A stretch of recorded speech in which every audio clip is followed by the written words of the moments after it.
Hi, hi, hi, hi. How's it going, everyone? Give me 1 second.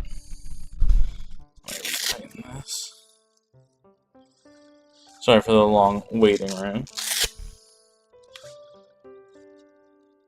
Alright.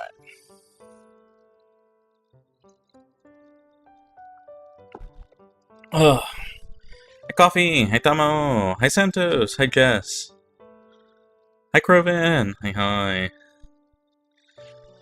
How are you all doing today? I hope you all are having a lovely day. Hi, Rain. Hi, hi. I hope you all are doing super, super well. I am doing alright. I got some soju the other day, and I went, let me back up. The other day, well, it's not Monday, true, hi homeless, hi. The other day, just before, the snowstorm came in, I went to my local grocery store, and found out that they sell soju, which I did not know. And when I was looking at the soju, because it was over in like a weird section, and not by the alcohol,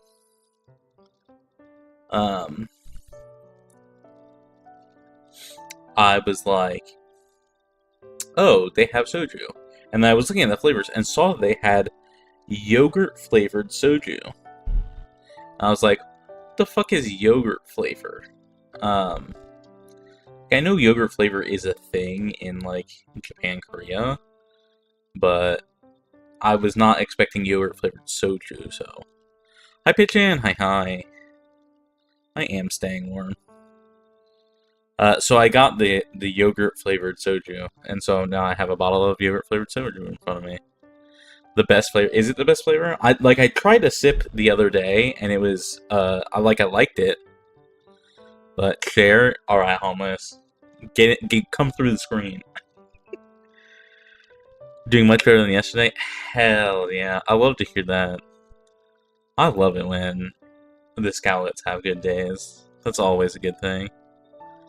What do you mean from the scream in your closet? Alright, then get the fuck out here. I just broke out of a death loop in Skyrim. Oh, Jesus Christ. Well, that's good. I'm glad to hear that. Congratulations. Big fan of Plum. That and White Grape is good. I think the other one I got was Peach. Because I've had Peach before, and Peach is fine. I think I've also had Strawberry before. I don't remember which one between Peach and Strawberry I thought was, like, okay. But we will be drinking yogurt today. Yeah, that really is good. It's almost like refreshing in a way. It's kind of strange. It doesn't like it's almost like not yogurt-y, but it is quite good. It is very tasty.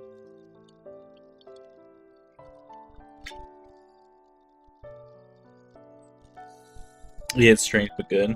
It's just kind of like refreshing in a weird alcohol way. I would not describe most alcoholic drinks as refreshing.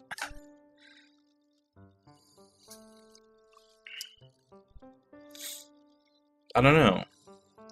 I was not really anticipating that, but Stacey, I'll have to get more.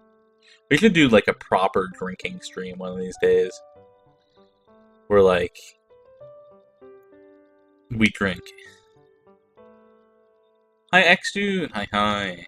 Glad to hear you're doing awesome. I hope you're staying warm. Yes. Well, what is a good drinking game? Like, what's something that I could do while drinking? I'm doing my best. Well, hell, that's all you can do, XD. So, Jump King? I don't own Jump King. Isn't Jump King bad for streaming? For drinking? I hate to be like this, but I feel like Jump King would be frustrating. And I don't want to be angry drunk. I want to be happy drunk. You know what I'm saying? Like, that's my thought process. I don't want to be frustrated and drunk.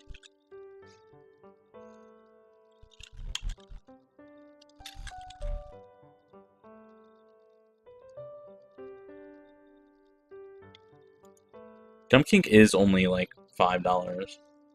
Right now it's on sale. Usually it's like $13, which is crazy. I would never pay $13 for Jump Kink, I feel. I would hate myself and everyone around me if I were drunk playing Jump Kink. That's what I'm saying. I feel like it wouldn't be a good time. Like, it might be entertaining, but I don't think it would be a good time. Or Getting Over It, yeah. I mean, I'm not gonna lie, I have no interest in playing Getting Over It. I watched... So, for those who don't know, I was a big fan of Sarah's Fauna from Hololive before she graduated, and she played a lot of Getting Over It. And...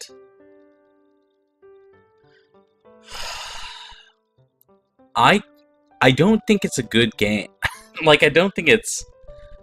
Like, I don't think it's fun. Like, it doesn't...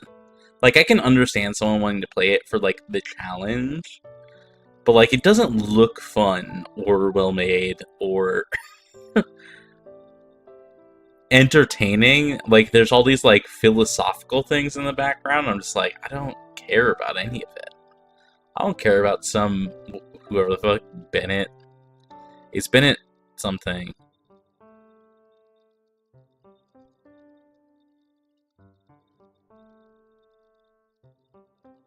Anyways, the guy is, like, talking like, not politics, philosophy about getting angry at video games, and it's just like, I don't need this guy's pretentious-ass commentary. What kind of name is Bennett? Bennett's a fine name.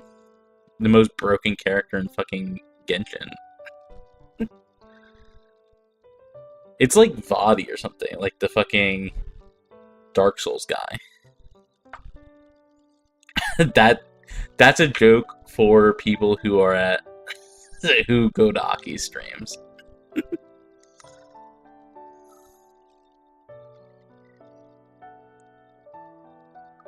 Bennett Foddy. We can call it Bennett Vadi. I watched Markiplier play Getting Over It. It was entertaining in that I've played this game, he's showing the feelings they felt kind of way. Interesting. You know, I hate to be like this, I have no idea what Markiplier looks like. I don't know who he is, like, at all. He's like a Flesh streamer, right? Or a video maker or something? Did he do Let's Plays or did he, like, stream? Or both?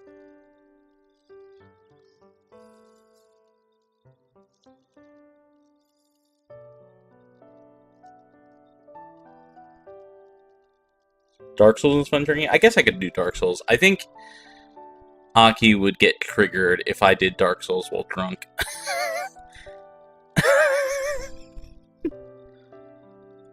He threw a chair at a wall out of rage. Okay, well that does not sound fun to me. No, please do. I don't own any Dark Souls games. Do I even own Elden Ring on PC? I don't think so, right? I think I played it on PlayStation.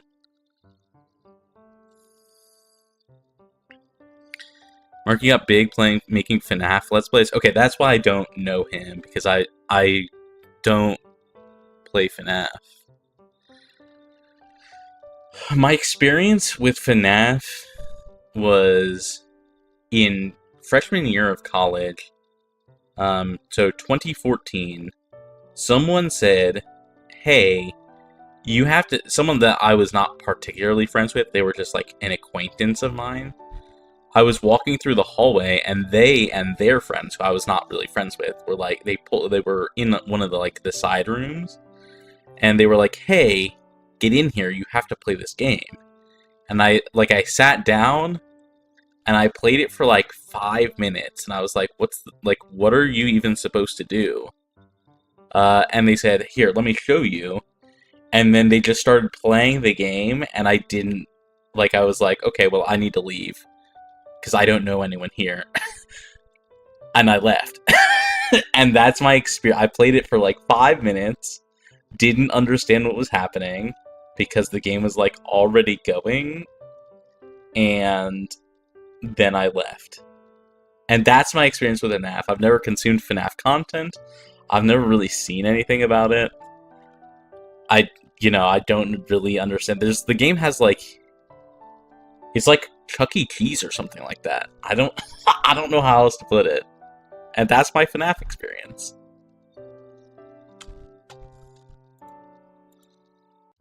So,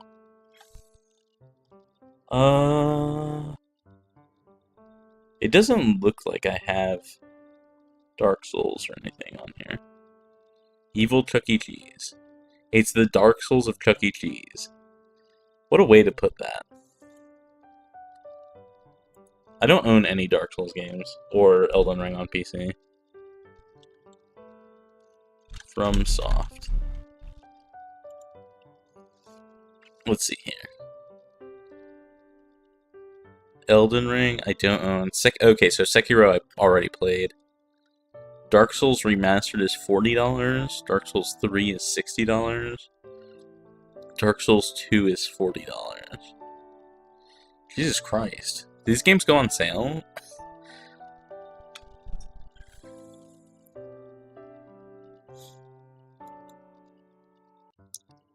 Okay, we'll consider it maybe if they go on sale. Here, let me add them to my wish list so I don't forget. FromSoft. I'll put Dark Souls. Add to wish list. Dark Souls 2. Should I do Scholar? I assume I should do Scholar. That's what Aki was playing the other day. Add to your wish list. Dark Souls 3. Add to your wish list. Okay. So I'll wish list them. If they go on sale, maybe I'll pick them up. And then we can do a drunk stream. What other games are good for drunk streams?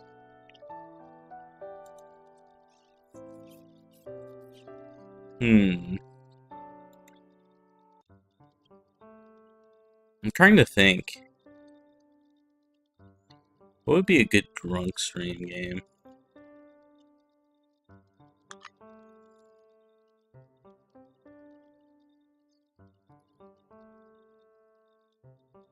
Oh, I found out that you can't play Bustfellows on stream. Which makes me very sad. Hameka May, the person who made my emotes, she is an artist and VTuber. Her name is now Himiwawa. On Twitch, she recommended me several Otome games, which I own. And you guys have probably seen them in the poll voting. And one of them that occasionally shows up is Bustfellows. But I found out today during her stream that you can't actually play Bustfellows on stream. Like, the creators will, like, copyright strike you if you play anything past the first chapter. Because they don't want people to be spoiled. So, literally 1984. Like, I kind of get it. They want people to buy the game, but, like, I don't think that's a great policy, honestly.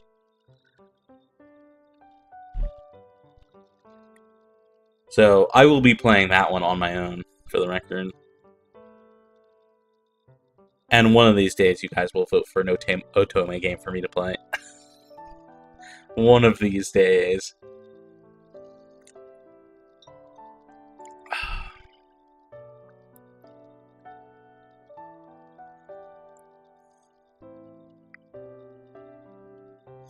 Okay. The plan for today is Scarlet Hollow. For those that were not here last week or don't remember, we finished Chapter 1, and we went a route that involved us. When is the Hatoful boyfriend stream? Pigeon is streaming that one, for good reason. He's a pigeon. I don't own Hatoful boyfriend. I also kind of want to get date everything.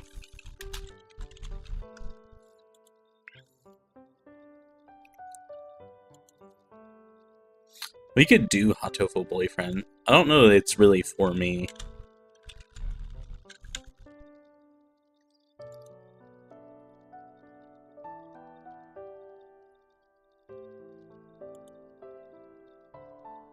But we could.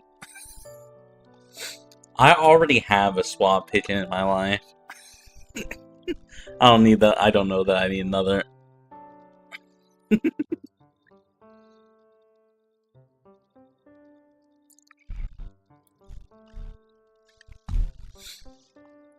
But today we are playing Scarlet Hollow. The last time we... first off, our character is allergic to peanuts, let's not forget. And also, we chose the abilities that are, like, mystical, which, like, gives us, like, a sixth sense, basically. And we also have the ability to talk to animals, which has been very crucial to our playthrough. We already really enjoy speaking with most all the animals. We are very obvious and forthcoming with the fact that we can talk to animals, and most people think that we're joking. And also, Gretchen is our best friend. Gretchen is, what's her name? The girl that you come to town with. It's a short name. It's like Emma or Sarah or something like that. I don't think it's either of those names. But her dog, Gretchen, is a very old, a 17-year-old pug. So, we have been getting along very handsomely with her. We met Frofro, who is the cat, who is French and hates us. Hates everything, really. And then we have met Dennis, I think his name was, the opossum that lives in our drawers.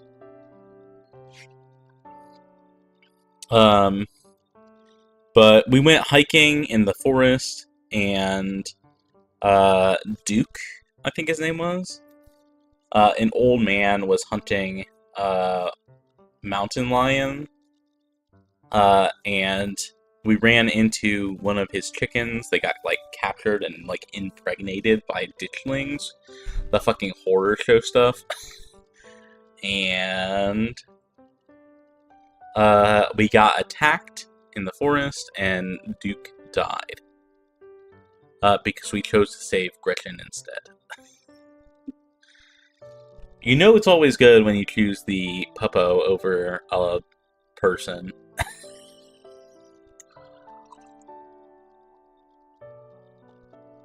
But talking to animals is, like, essential to our character, so it makes sense. And that's where we're at. Let me know how volumes are. If they need to go up or down, or anything like that.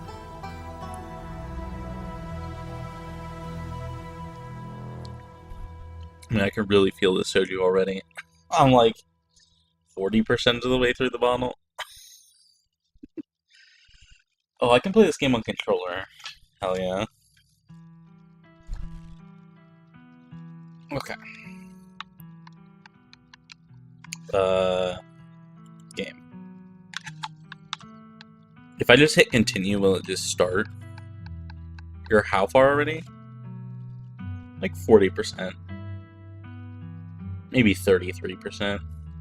It's tough to say. I'm past the neck of the bottle to the part where it's vertical. Just below where the label starts. Yeah? Yeah, no wonder it's hitting you. Well, I was thinking to myself earlier, like, I have to drink it before it gets warm. I don't want to drink warm soju. But that's what the water's for. The water's for after we finish drinking it. Oh, you can get a recap. Perfect. Thank you, coffee. The funeral of Pearlie and Scarlet, your cousin's mother, and your aunt seemed like something you shouldn't ignore, even considering your own late mother's rocky relationship with this side of the family. Welcome to our family's humble estate. This is our cousin. Fortunately, due to the current state of the house, only a few rooms will be safely accessible during your stay. And when you go wandering anywhere else, if you value your limbs, the floors have been known to give out. Dustin. His name was Dustin, not Dennis. I always drink my soju warm. Do you really? Maybe it's not a bad thing that it goes warm then. I always, drink them, chilled. Not just, cold, but, chilled.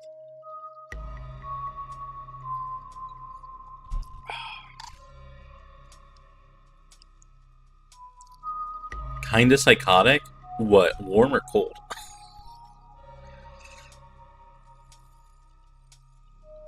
So Dustin is the opossum. And her name is Stella. I take it as shots, so I never thought to keep it cold. Oh. No, I'm just drinking this whole bottle. We will be done with this bottle before the stream is over.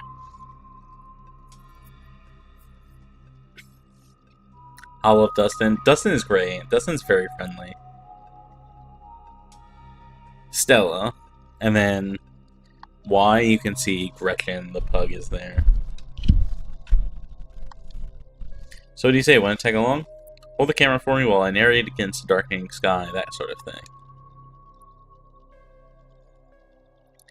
You'll eat those words when I come carrying a mountain lion corpse out of those woods at dawn. A single deer remains behind, staring down the beam of Stella's flashlight light, while the Gretchen whines, pulls at her harness. Surely we'll need a rat character. So true, Homeless. Can you hear the sweet whispers of new growth? And you can see the ditchling on the left there, better than the one on the right. Duke grapples with the thing as it grabs at its shotgun, pushing the barrel out of the way as it grasps for Birdie with oddly jointed limbs, while Stara still stares in shocked silence as it paws, watching as the other creature attempts to wrestle Gretchen into the darkness, her desperate cries going unheeded. You dive for Gretchen, attempting to snatch her away from the thing's misshapen hands. Oh, Nori, my hero! Say, we can talk to her. Oh, I hate this. I hate this so much. You manage to grab her, but the creature isn't deterred. It rears its hind legs, its mouth opening, whispered tones sliding out alongside something sharp and unnatural. God, I forgot how good the writing is in this game. But then there is a deafening blast of Duke's shotgun, and suddenly it is gone. Oh my god, what do we do? Duke dies. He's like half of his head blown off. So keep an eye on her for us. Make sure she doesn't get into any more trouble. Oh yeah, and this guy. Welcome home. My grandmother used to talk about pale creatures called Ditchlings. She always said they were a terrible omen, a sign of suffering to come. From the relative safety of your cousin's uncomfortable guest bed, events of the past evening seem like something that happened to someone else.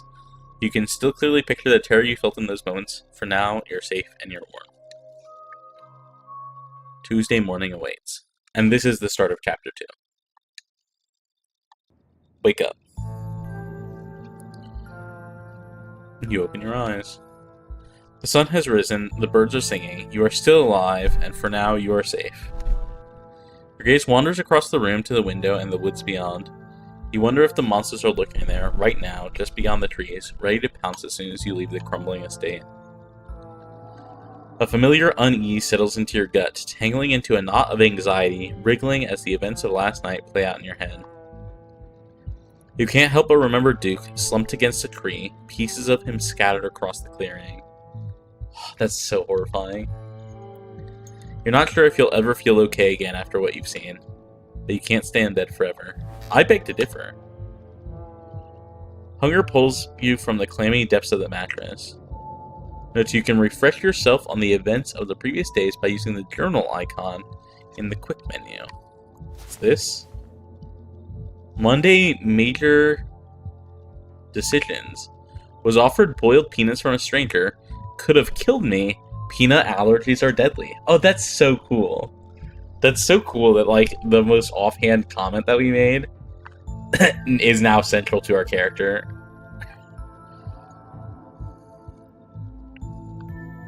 Met Dustin, the opossum that lives in my dresser, and made him a nest. Went cryptid hunting with Stella. Witnessed Duke die in the woods and called the police. Met Stella's friend Kanika and her mother, Sybil, and learned about Ditchlings. Returned to my cousin's estate before going to bed. Neat. How do I... let's check on Dustin. You open the drawers to check in on Dustin. Hi, Wiz! Hi. And thank you. I agree. I agree. It's very much the truth. Oh, good. He's still here. Human is back.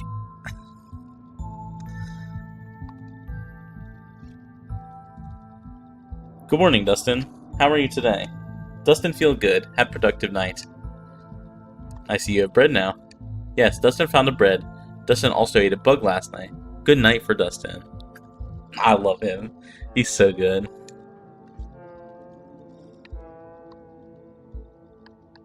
Have you met Frofro? Monster. Can I talk to you about something horrible that happened last night? Human can always talk to Dustin. What happened? Aw, he's so cute. He's so cute. The woods are full of big scary monsters. Dustin understand. World is full of big scaries. When Dustin gets scared, Dustin pretend to be dead. Good advice for human, maybe. Oh, I love him so much. He's precious. It was nice to catch up, Dustin. I'll see you around. Okay.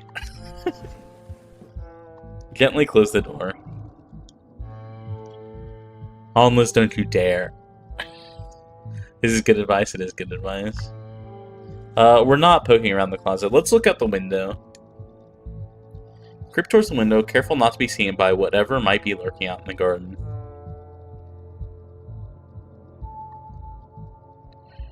For a second you saw movement. It could have been an animal, it could have been something else. Whatever it is, it's gone now. Maybe you'll head out there and investigate after you finish waking up. Get dressed and head down to the kitchen.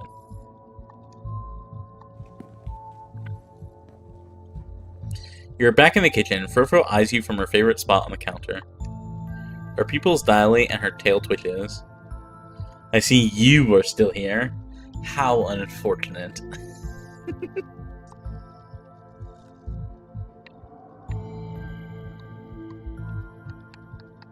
Excuse me, ma'am. May I pet you?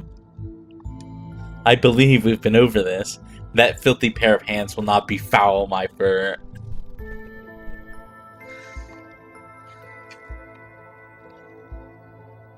Have you noticed anything weird around here? We ran into these horrible things in the woods last night, and... Silence! Do you know what time it is? Quiet your awful little mouth. Your voice is the only horrible thing I've witnessed of late. Hey. Do you know the police called me this morning? You've already been here for 1 day, and you've already had a run with the cops.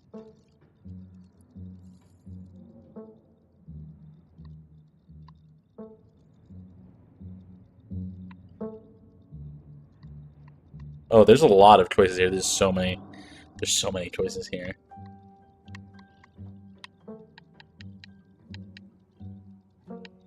Alright, let me go through this.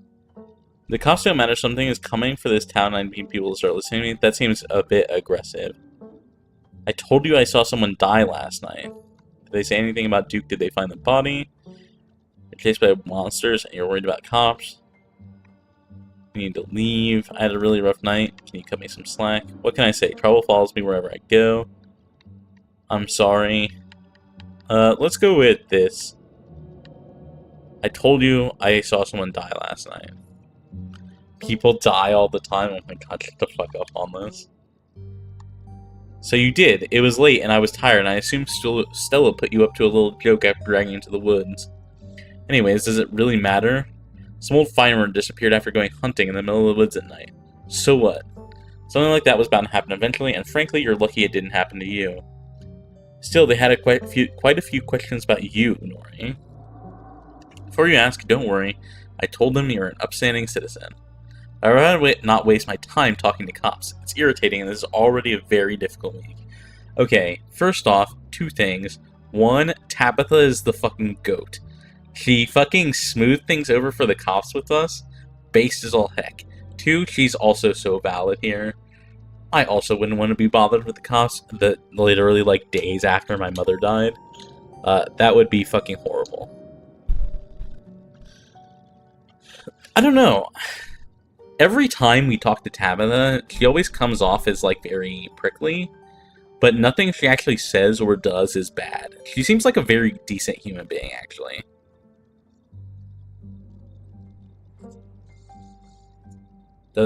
Doesn't seem to know he died. Well, we've made it clear that he died. We have made it clear that he died, and she's like, yeah, but don't bother me with that shit. Just don't put anything else on my plate right now, okay?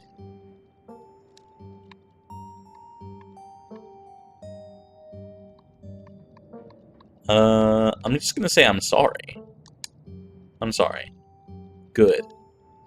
I've got to get to work. But listen, you better stay out of trouble today. I want you home by sunset. Alright, we will do our best to abide by Tabitha's rules. I don't want to hear complaints, just do what I ask and we won't have any more problems. Tabitha takes a few steps towards the door. Sunset. Cousin Huffley exits the kitchen. Her footsteps fade down the hall, ending in the characteristic creak of the then slam of the front door as it opens and closes behind her. Once again, you are the only human in the estate. It seems you make a habit of bad first impressions, Nun. I fucking love Bro. Damn. The cat chuckles mockingly.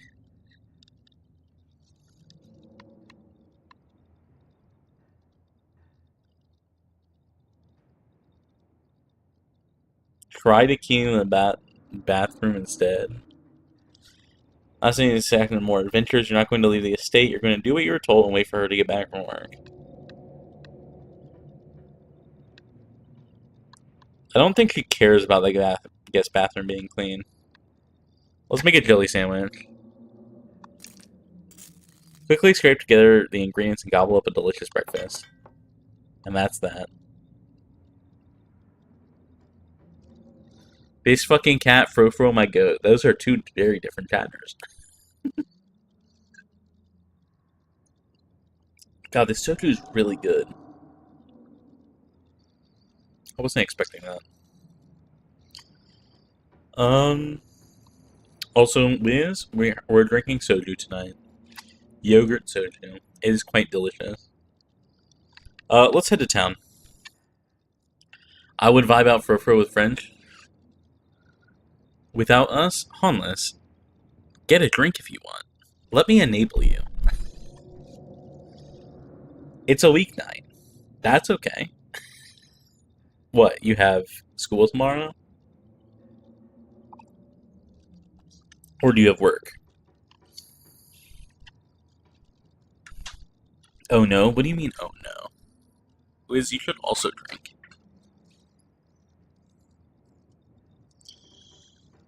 Joke's on you, I had a drink at lunch. I ain't getting a beer? Hell yeah.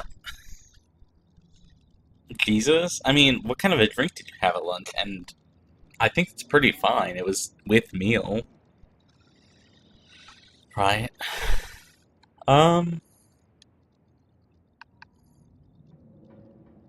Let's just head to town, I think. With meal? Yeah, you said at lunch. Did you not have it with a meal, or did you...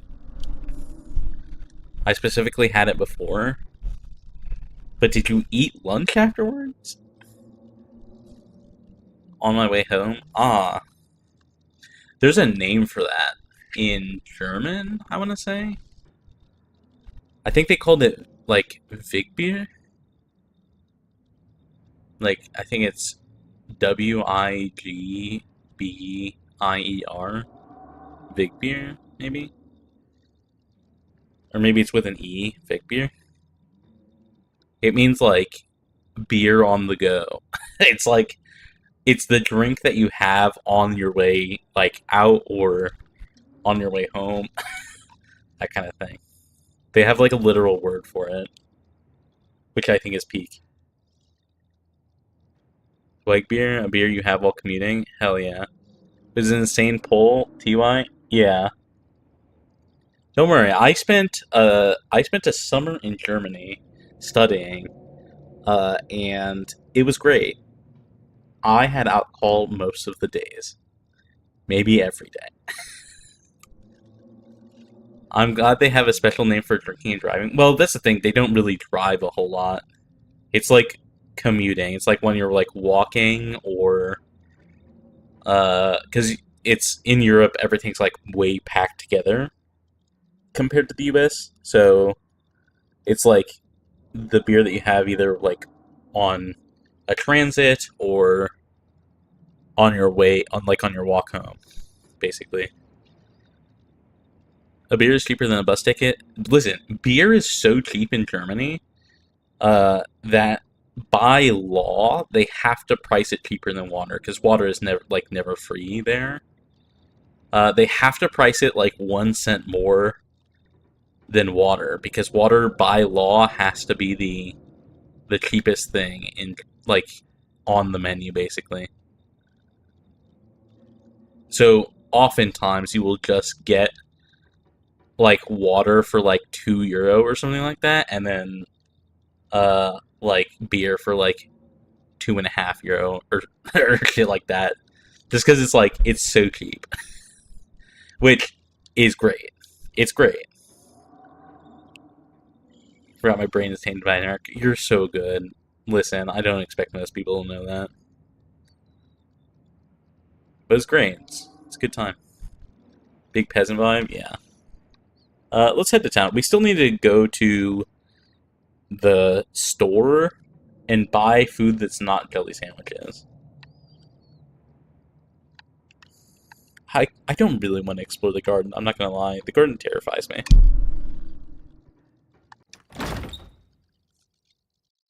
Head outside, back to the mountain path that leads to town. The walk back to town is much pleasant today than it is yesterday. People will find a cute bug. What do you mean, a cute bug? When you didn't yet know the woods were full of monsters and strange men who know your name.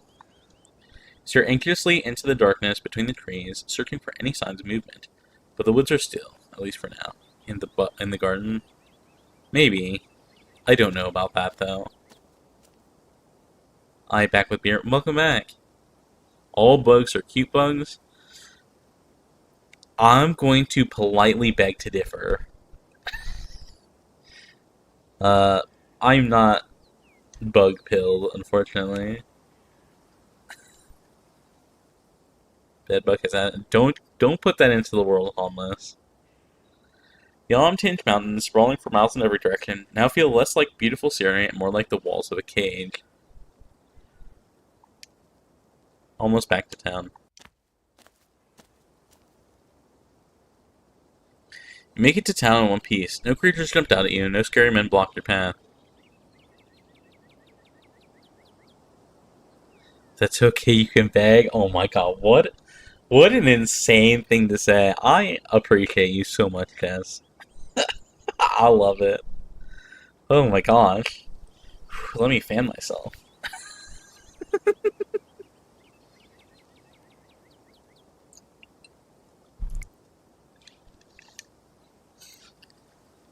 The sight of other people is comforting, helping you forget the things you've witnessed as if they happened to someone else. Oh hey Nori, that's Avery. And Sybil. We were just talking about you. I stopped by Sybil's to pick up her new tea blend, and well, You know, the biggest thing to come into town since the coal mine. Folks have been absolutely buzzing about you. You went out with Stella last night, right? Did something happen out there? She barely even waved when she walked by.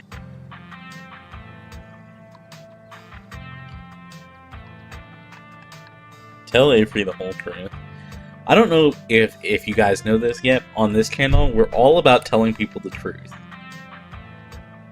I think it's very important to be honest. Tell Avery everything that happened last night. I have no idea what those things were, but they killed Duke and... Whoa, slow down. Duke is dead? It's true, I'm afraid. That's awful. Has anyone told Bo? Yes, he's taking it about as well as you can imagine. I'll be going up to check in on him today, the poor lad. I can't believe you had to see that, Nori. Tell you what, I'm on break for the next half hour. How about you swing by the diner? Winnie can fix you some of Sybil's new blend and try to calm your nerves. It's chaga and lemon balm. It's always helped me on bad days. If you need to talk about what happened, I'm all ears. Anyways, it's up to you. See you around, Nori. See you, Sybil. Take care now, Avery. I better get back to it myself. I'm glad I was able to catch you this morning, if only to see how you were holding up. Please don't hesitate to stop by if I can be of any help.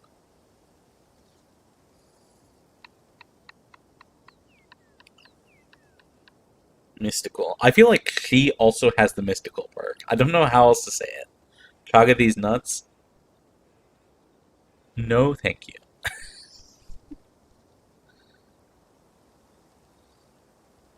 We both know that there is something horribly wrong about this place. How are you so calm? Don't mistake my calm demeanor for complacency. We all have our parts to play. I trust that you, Stella, and Kanika have what it takes to get to the bottom of things. I'm so sorry to cut our conversation short, but I've got things that need tending to. Stay safe, Nori, and God bless. I was talking to Avery, don't worry about it. Fucking Christ. And with that, you were alone on Main Street. What do you do with the rest of your morning? I do want to swing by the general store, but let's swing by the diner and talk to Avery. Head towards the diner. The diner is a little quiet today, but the air is still heavy with the tantalizing smell of breakfast. Warn the patrons of the capital D danger. I'm good. Talk to Avery. Slide into the booth across from Avery. Hey there, stranger. Before you can exchange words, Winnie sidles up, a fresh mug of tea in hand. Heard you might need this. The answer to 29 down is oink, by the way. What, but the clue is pen sound. How is that sound a pen makes? It's a pig pen. Although that's kind of a bad clue, because pig pens are not the only kind of pen. You can have any kind of pen for a farm animal. Wait, pen like pig pen? Are you kidding me? How was I supposed to guess that? That's just the nature of crosswords, baby. I don't know why you even bother with those things. They're just gonna frustrate you. He's so handsome. Who were you referring to? For the record, Avery's pronouns are they, them. Although I wouldn't really expect you to know that if you weren't here last time.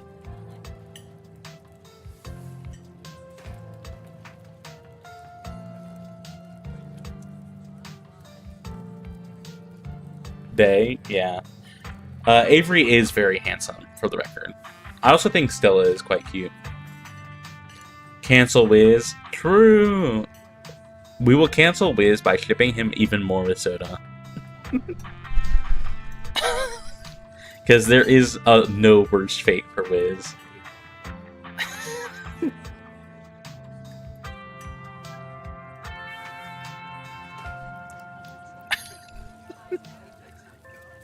Is that canceling, really? For Wiz, it is. I'd rather be canceled.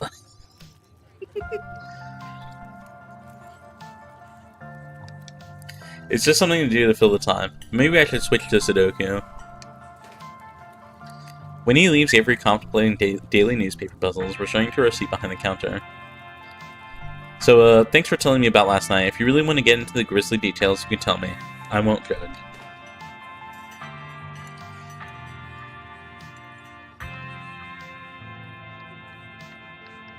Try your tea. Mystical. You take a gentle sip of your tea. Sybil was right. You can already feel it begin to ease some of the strain and tension from last night's events. Whoa, color me impressed. Not a lot of folks take Ditchaga so quickly. We'll just tell them. I'm not going to doubt them. Tell Avery about last night. You share everything. Glad to have someone to talk to about the horrors you've witnessed. Wow, that is some heavy stuff. No wonder Stella seemed distant. Monsters in the woods. They may not have lived here long, but I've never heard of anything like that happening around these parts. How exciting. Now that I think about it, when the cops came in for their morning coffee, they mentioned something about going out to the woods to look for someone. It must have been Duke. They seemed so disconnected from it, I figured it couldn't be very serious, but... wow.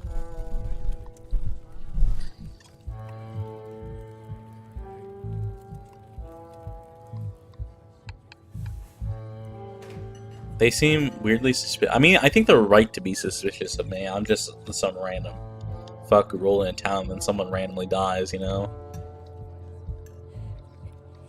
I'll just remain silent. I'm not gonna lie. Hey, Cam. I mean... facts. These guys, I'm not sure if they are that bad. I don't think they really know or care. They're small town cops is the thing. They don't seem like actively racist. So they're already better than so many cops. I'm not gonna lie, the worst I've seen them deal with are property disputes. I'd be surprised if the cops here actually knew what to do in a real emergency.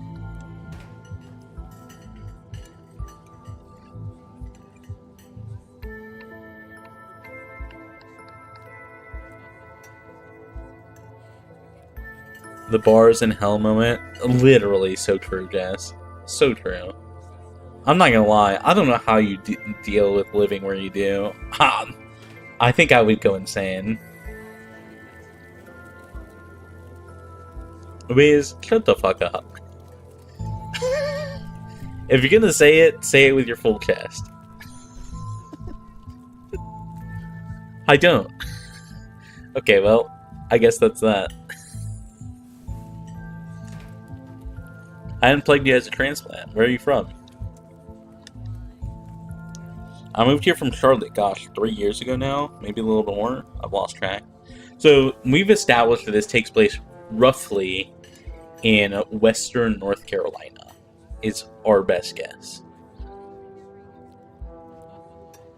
All redacted are redacted. You're missing the second bracket on the first redacted, but that's fine.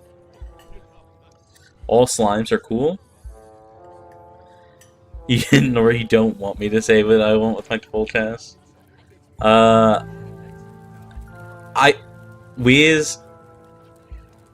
think if you were to say what you want with your full chest, I think we would agree on like at least 90% of it. I was hoping no one did this. No, minor spelling mistake.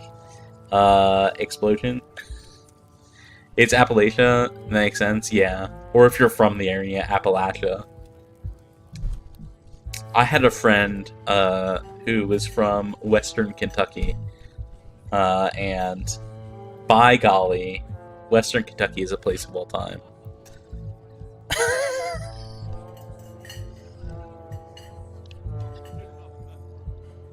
Probably, but it ain't good for content. That's so true. That's very true. Aunt Winnie offered me a place to stay and a job, and who was I to pass on that sort of generosity?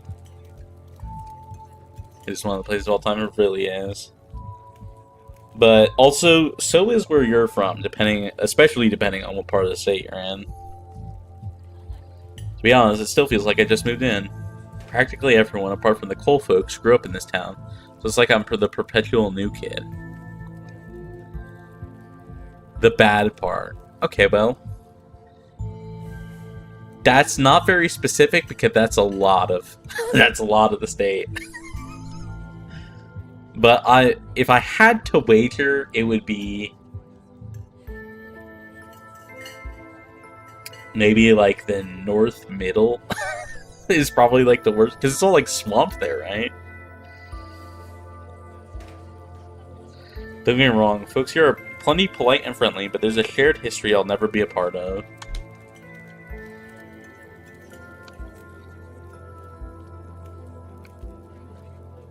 You're surprisingly close. Hey, I was actually just there for the record, but closer to the ocean for a friend's wedding. That was back in October.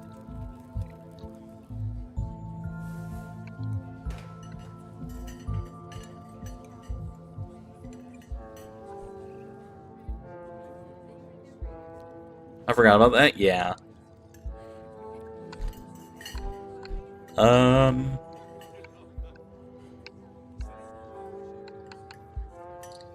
I get it. I felt out of place the whole time I've been here. Like, right between Jackson and UF. Yeah, we were in, like, the Jacksonville area. Just east of it. On Amelia Island is where the wedding was.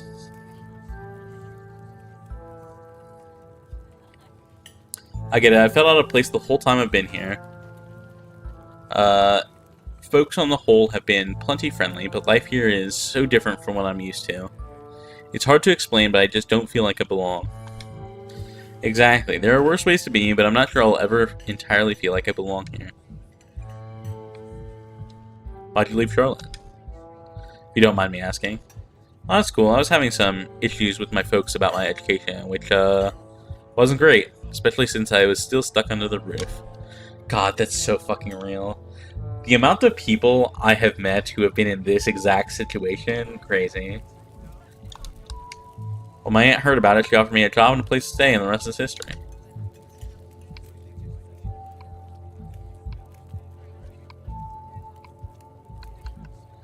You should get out of here before things get any worse. If you have a car, drive away. There's no way we could get Aunt Winnie to leave, and I'm not going anywhere without her. Not after everything she's done for me. Even if there are monsters in the hills. Rather face whatever's coming head on than start someplace new without my family. Oh man, it looks like my shift is starting. I hope you're doing a bit better. Maybe the Chonga's had a chance to start working its magic. I'm going to keep my ears open for you. That is where everyone comes to gossip, so I hear a lot about what goes on around here. I'll let you know if anyone mentions those monsters or anything else strange or unusual. Everybody slips out of the booth, giving a friendly half-wave before disappearing into the back. You leave the diner ready to continue your day. Hell yeah. Let's swing by the general store, because that's where we really wanted to go to begin with. We know that Kanika works here, which is Sybil's daughter, I think?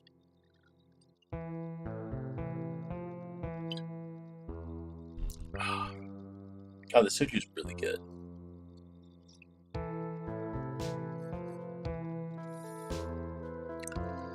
This is your first time seeing the general store in the light of the day. A young man sits at the table by the register, too preoccupied with his phone to care that you stepped in.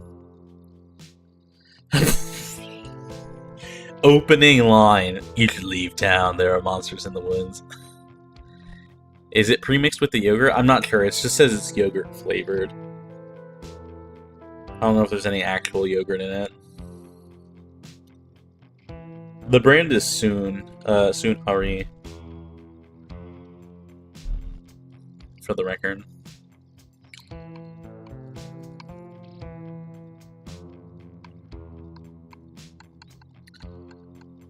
I am Nori. Let me taste, I'll tell you. True. Let me, drive over to your place on this. Just got to town yesterday. Yeah, I know. Mom told me. What's your name? Miles. If I wanted to buy chips or something, do I talk to you, or... He sighs. I guess, yeah, Kanika decided to skip work today, so of course whatever plans I had didn't matter. Just take the chips, I don't care.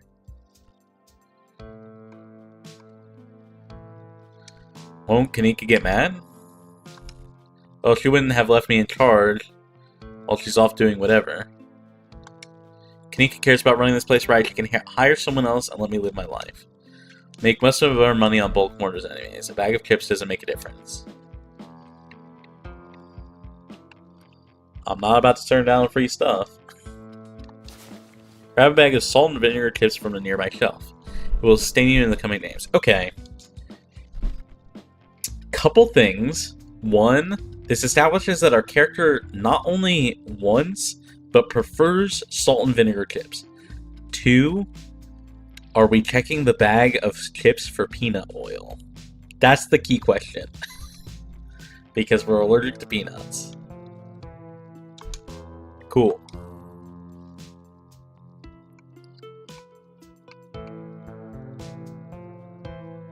Ain't no way it's gonna sustain for a few days. Yeah, that's also true. I would fucking go through a bag of chips in like, I don't know, a couple hours? Depends on how big it is. If it's one of those big family ones, then yeah. Give me an hour? I could probably do it in an hour too, let's be real. Me and my fat ass will plow through a bag of chips.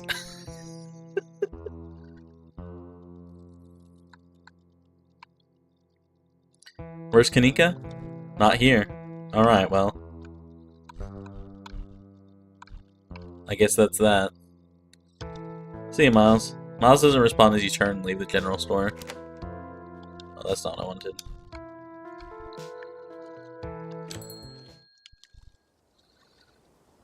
I guess we're going to the library? Is this for the book thing that Stella mentioned yesterday? Enter the former town hall. What must have been a stately foyer has since been converted into rows of shelves. The meeting rooms and offices long ago gave way to assorted reference collections and reading areas. Oh hey, there's Stella and Kanika, and some guy. What the fuck is going on in that picture on the left? Can you guys see that? It's like a bunch of coal miners carrying a dead dude strapped to a steel beam like it's a coffin. Like, what the fuck is that? Don't worry about it. I'm worrying about it. I mean, that has got to be something. It's the rich history. I'm gonna be asking about it the first chance I get.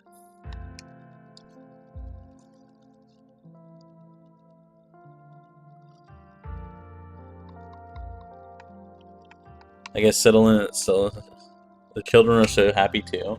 Yeah, that's the thing. The children are very happy. Head over to Stella's table and settle in. Fancy seeing you here. We're trying to research the creatures we ran into last night if you want to join. Sybil said she was waiting for you to get into town, so I assume you're all caught up on the Ditchling stuff. Welcome back to our little team, Nori. Thank you, Gretchen. Gretchen, key player. For the record. Okay, couple things. One, confirmed North Carolina. You can see the state map in the background with the little like zoom in over the nearby counties. Let me see if I can't Google. Oh, that's not what I wanted.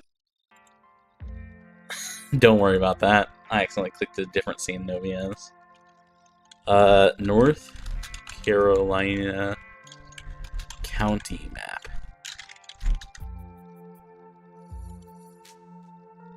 Can I zoom in on this? That says Macon, Swain, Jackson, and Haywood, which are real counties at the very tip of North Carolina. There's like 3 counties, and then these 4 at the tip of North Carolina. Very neat detail. I appreciate they put that in the game.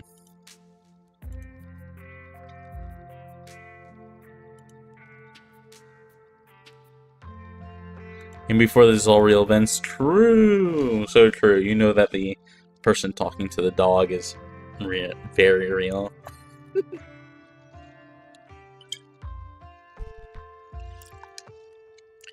Did you send my regards to that foul feline? Sorry for Gretchen, I didn't get the chance.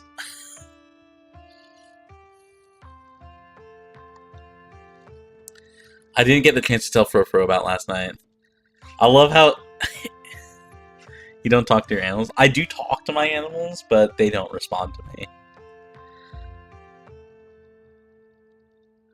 Also, this is a key core component of our character, is that we openly talk to animals in front of other people. A slight misfortune, but entirely washed away by the joy of your renewed company. This is why we love Gretchen. Gretchen's great.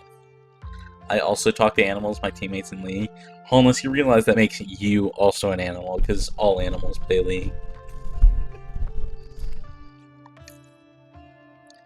Did you just try to talk to Gretchen about Tabitha's cat? Bark, bark, bark. What, am I supposed to say good dog? Is that what you want? Yeah, but he's the alpha. Let's be real here. Is Holmes really the alpha? Let's be real here. Gee, I'll take it. It's not the first time. She talked to Gretchen yesterday and said some wildly insightful stuff. If I didn't know any better, I'd say she actually can talk to animals. One paranormal mystery at a time, please. More Nori, you look tired. He's the canon Giga Chad. I'm the Sigma. Okay, can you explain to me what Sigma means? Sigma came around after I was out of the lingo loop, and to me, Sigma would be worse than Omega, right? Or no?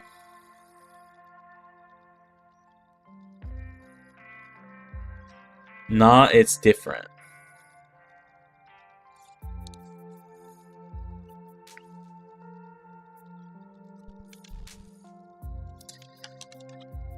Okay. Care to elaborate? Or Nori, you look tired. Omega's the last letter, Sigma is like the 18th, so it's worse than Alpha and Beta, but better than Omega, is that right? You're on some other plane of being altogether when you're Sigma? That doesn't sound good. That doesn't sound good. My goodness, whatever happened to common decency? You can't go around telling someone they look unwell. You look marvelous, Nori. This is why we love Gretchen. Kanika said that we look tired, and Gretchen's like, nah, fuck that shit, you look great. Sigmas don't obey the laws of nature? That sounds dumb. It started as a joke to one-up alpha males, and then it caught on. I see. Okay, so it's just dumb. I see. Snitch on Miles? No, thank you. Snitches get stitches, we all know that.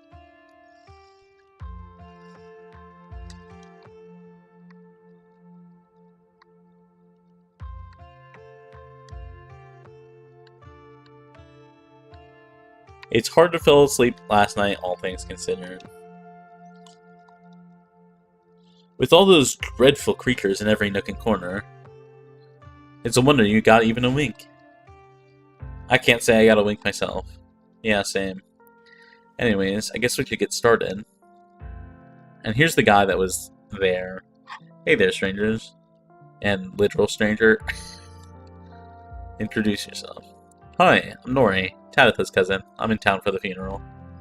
Oh, I should have known you were a Scarlet. You look so much like Vivian. Not that I knew her very well. I was still a little kid when she left. Vivian is our mother, our character's mother.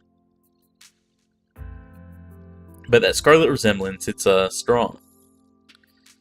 I'm Oscar Gutierrez, Chief Librarian, and only librarian. Oscar's amazing. He practically built this library from scratch. Yeah, I'm a little jealous of what the kids got around here to grow up with. They don't know how good they got it. Back when I was in elementary school, all the library had was a couple shelves of boring books donated by old people. God, that's so real. Y'all are too kind. But speaking of kids, have either of you seen Rosalina around town?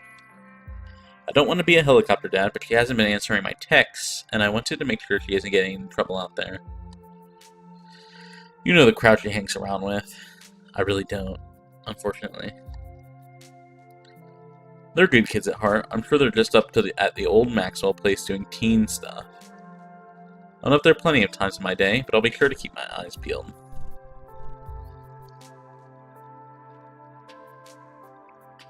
I don't like the thought of capital T teens getting up to capital M mischief with all those capital D ditchlings in the woods. What's the old Maxwell place?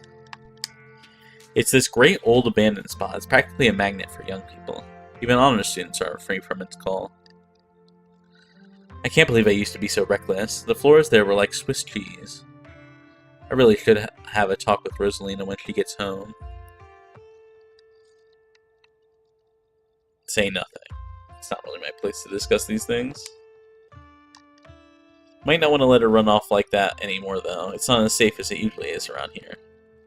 Is that so? Kaniko's right. There's some weird stuff going on in the woods. It's actually why we came in today. Have you ever heard of creatures called Ditchlings? They apparently show up around places on the brink of disaster. They look kind of like if the Pillsbury Doughboy was a creepypasta. I mean, I guess that's accurate. Kanika's mom told us about them last night after seeing some footage we got in the woods. Ditchlings. Doesn't ring a bell. I like that they gave him the glasses thinking face, but it's see-through enough to know that they know about the word creepypasta. They do. This takes place in 2022, if I remember right. It's like October 2022. There's like less than a week to Halloween. I'd have to double check last week's VOD. This implies that Slenderman and Ben Drowned exist in this world. They probably do. I think that's quite likely.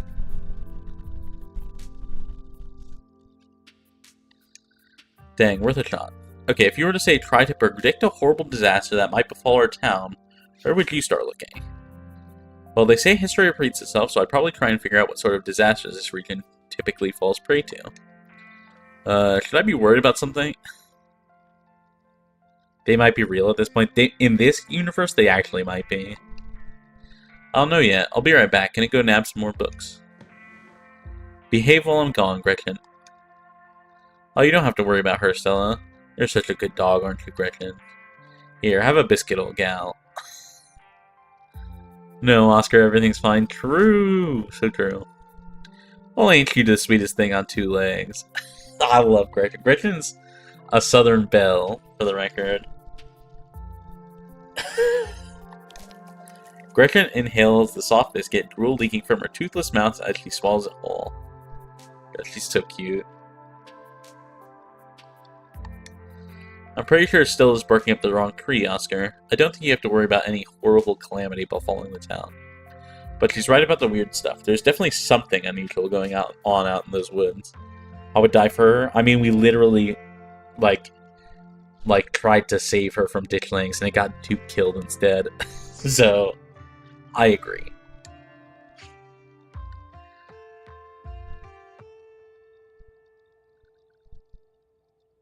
I don't really want to say this. Although it is in character. It's a bit dramatic for us, I think, at this point. We haven't gone, like, full mystical. We're, like, 40% mystical. You know what I'm saying? And this is heavy for a mystical option. We mind if it goes bad. That's also true.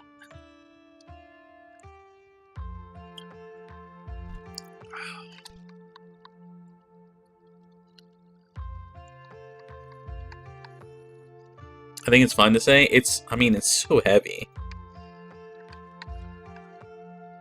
It's like precog? I mean, I guess.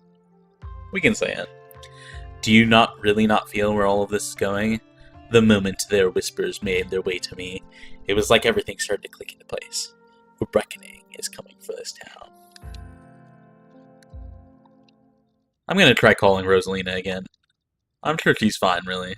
Okay, take your pills, yeah. Don't mind Nori, she's been hanging out with Stella too much. Rosalina's a smart kid. She knows better than to go around getting into trouble, and we'll make sure to keep our eyes peeled. Nori, if you see a 13-year-old girl with a black braid and glasses, would you let her know her dad is worried about her? Officer anxiously wanders off, phone in hand. Got him. Just grabbed a whole mess of local history books. Stella sets a massive pile of books on the table and pulls up a chair. I don't know what it is about the art, but Stella always looks like she's like DTF. She's always giving us this look, man. She's always giving us this look. Libraries are so good. That's actually true.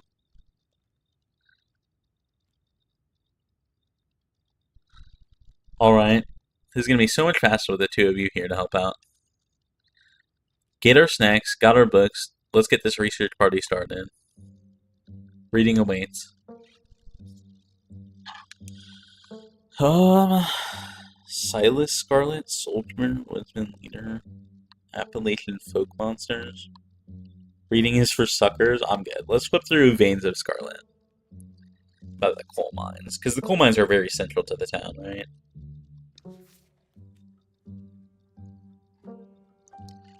Forced into retirement at age 50 due to a war injury from his time in the Indian Wars. That's the... Which Indian Wars is this? No, let's think about this for a second. Because there's a couple, right? I'm not sure. I don't remember my fucking American history. I don't really care about American history. It's all war after war after war. Person in a new war injury, exacerbated by a short stint serving as a captain of the Confederacy. That makes sense, we're in North Carolina. Silas Scarlet also lost his two eldest sons to the bloodiest of wars. Leaving his third eldest son, Andrew Jackson Scarlet, to take charge of the mine. What a thing to do, name your kid Andrew Jackson Scarlet. Jesus Christ. Under his leadership, the mine prospered, undoubtedly in part due to the growth of the railroad industry. Managed to evade the coal union for decades, making them one of the most profitable mines in the country. Evade the coal union. You know they're good people when they're evading unions. You know that. Andrew Jackson Scarlet built the surrounding town into what it is today, with expensive stone buildings, a bustling main street, and overseeing it all the elegant Scarlet estate that was, until 1895, the largest and finest feature of architecture in the region. There's a pretty cool band named after that guy. Is there? For Andrew Jackson. I don't know what band you're referring to. Jess, if you're not familiar, I don't know anything about music. I lived under a rock for a very long time, and so I did not listen to a lot of music. I actually had a big problem growing up with listening to music. Because I would find music to be like very distracting, so it's not something that like I did in the background like a lot of people.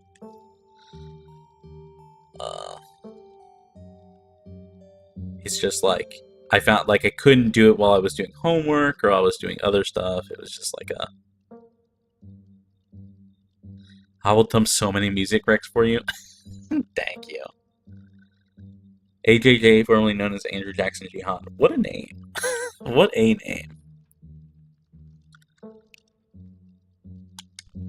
Cool name, the tragic collapse of 1918. What happened in 1918? That was the Great Depression. It was found that Charles Shaw, the co-manager of the mine, had loosened security measures to increase production during World War I, resulting in a fatal collapse and the death of over 160 men and boys, some as young as 10. Casualties included Andrew Jackson Scarlet's son, Theodore, his brother, Enoch V. Scarlet, who had taken over for their aging father during the bustle of the war, managed to pull the mine from the brink of ruin, thereby saving the town. So this is how your family made its fortune.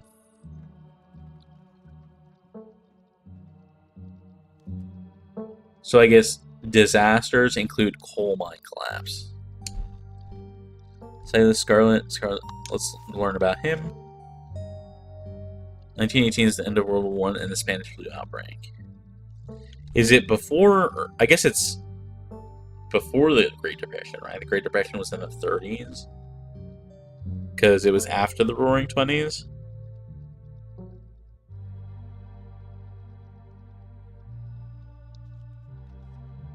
Before. Yeah. Okay, thank you. Silas Everett Scarlet was born to Colonel Everett J. Scarlet in 1818, one of 12 siblings, very common for the time. He grew up in eastern North Carolina during a tumultuous time in the state's history, and not much is known about his life before he joined the army in 1836, when he was 18. He quickly rose through the ranks in part due to his father's connections, but also due to a particular ruthlessness for which he received the name Bloody Silas Scarlet. World War I industry makes America tons of money, then the Roaring 20s, then the market collapses, and we get the Great Depression in the 30s. Thank you. Thank God someone here knows something about about fucking American history. That is very helpful. Nepo baby, literally. Literally.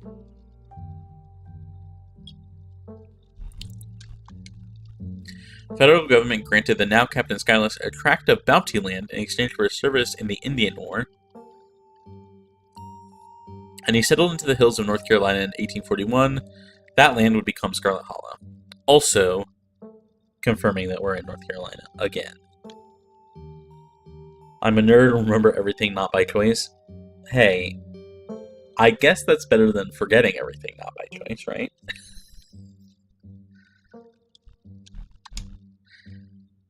But it started as a simple log cabin built by Silas's own two hands, occupied by his family of 10. Silas, his wife Mary Joseph Scarlet, and their 8 children. The logging business brought many workers and fellow landowners to the hills, but it was until Silas discovered rich seams of coal running underneath the entire region that Scarlet Hollow was really put on the map. He did what he could and bought the surrounding hillside at great discount, cleverly hiding what he knew about the land's true value. Thus, he had all the reasons to found Scarlet Hollow's now famous coal mine. I guess let's look through Appalachian folk monsters. Although I doubt we'll find anything. That's not what I wanted. Although I guess we could save. Save never hurt anyone.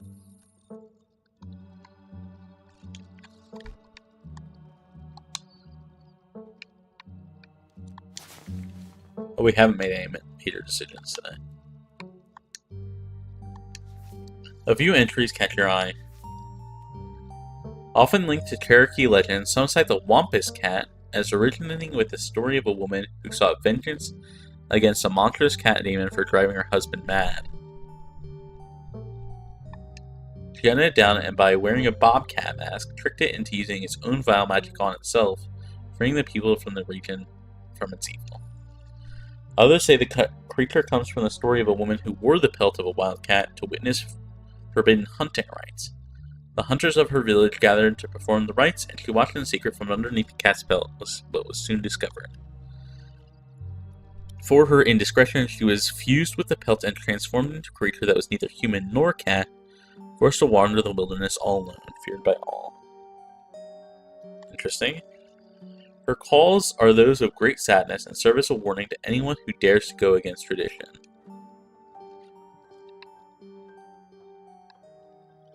Tommyknockers, cave-dwelling creatures for causing mischief, and Talipo. I guess let's start with the Talipo. Her crime being a woman. True. So true. There was a hunter who lived in a tiny cabin in the middle of the woods, all alone with his hunting dog. One night, after a particularly bad week of hunting, both their stomachs empty, the hunter spied something out of the corner of his eye. Some small creature had gotten into the cabin through a hole, and before he could even figure out what it was, he drew his gun and fired at the thing, his hunger guiding his actions. But it was quick and ran through the back of its hidey hole out of sight, and only its long black tail shot off by the hunter's rifle. Guess this'll have to do, he said to his dog, and threw the tail into a pot to cook a soup. He and his dog ate well that night, the tail filling up them both. Hunter crawled into bed, satisfied, and his dog curled up his feet. He woke up to the sound of long nails scrabbling across wood. His dog was nowhere to be seen, only a rumpled spot on the covers where he'd been, and in the gloom he saw two big yellow eyes staring right back at him. "I want my taily po." A high, hoarse voice croaked from the darkness. "Go away," he screamed at the thing. As it stepped closer to him, still shrouded in darkness, the sound of its long claws dragging across hardwood, accompanying its movements. "I want my taily po," the great creature growled again. "I'll get my dog after you," the hunter squeaked, his voice catching in his throat with fear, but there was no dog to be seen. "I want my taily po." Before the hunter could so much as scream, the creature leapt from the darkness, long claws stretched out towards the hunter. No one is sure what the creature did to him that night, but the next morning, all that remained of the hunter, his dog, and his cabinet was a chimney standing alone in the woods. Okay, we know that one's fake. It's just a tall tale, because if that was even real, no one would know what the creature said, because there was no one else around to witness it.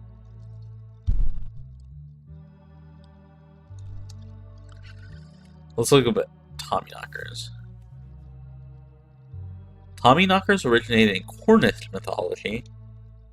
That's like Corn, Wales, England. Spreading to the United States when Cornish immigrants began, or maybe it's Ireland. Might be Ireland. Cornish immigrants began working in Appalachian mines. They're named for the knocking that can be heard from seemingly within the walls before a cave-in. According to some, the knocking serves as a benevolent warning. Others believe that the creatures take stolen hammers to the sports of the mines and collapse them on whoever is unfortunate enough to still be inside. They are traditionally thought to be impish leprechaun beings, but some claim they are the spirits of dead miners who are cursed to haunt their final resting place. So we got a cave-in and mine, so maybe the mine is going to collapse. That's what I'm putting together. You close the book and put it back. I think I'm all done. Let's check in. Alright, if we're going with what Kamika's mom told us last night, I think we can rule out any natural disasters of what brought the Ditchlings here. But not nuclear incidents. Looks like our state has a history of those. What about y'all? Find anything? Oh my god.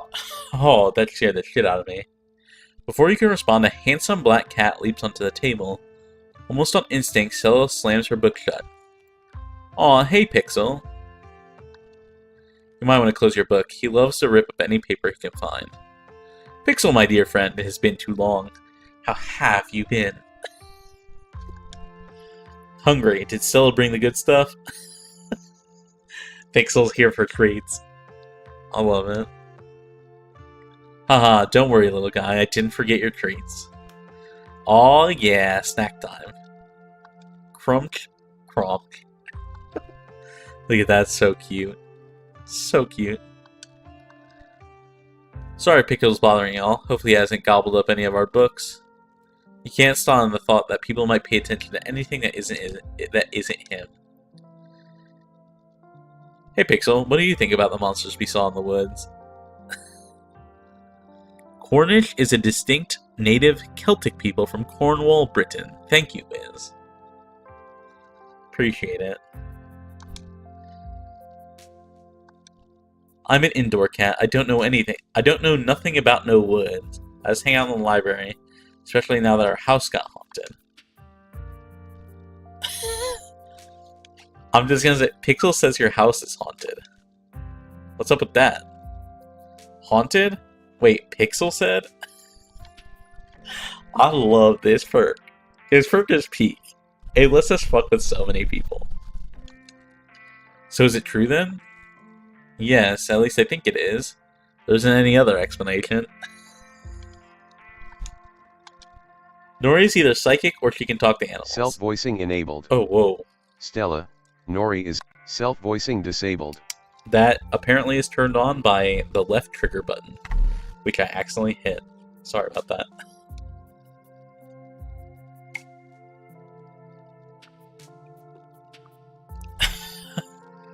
Nori's either psychic or she can talk to animals. It's a long story. No comment. We've been living in the library for a little bit. Your playthrough is so different from mine. Is it really? I love the talk to animal perks. It's so fun to just blatantly talk to animals in front of people. It's so good. It's so good. I did it all of day one. It was peak. It's been great. Way more snacks, way more scritches. He's so real for that. Pixel, my goat. Except sometimes there's too much scritches. Hold up, what kind of haunting are we talking about here? Unexplained noises, objects appearing in strange and unfamiliar places. Aw, Oscar, don't get our hopes up like that. For those that don't know, Stella is a cryptid hunter. Nothing like that, sorry. The floor in Rosalina's bedroom just keeps seeping blood, and I've seen a strange figure in the hallway a couple times. What the fuck do you mean, seeping blood? I choose hot and keen eyes, and there's a lot of things different. It's really seamless, though. Oh, that's good.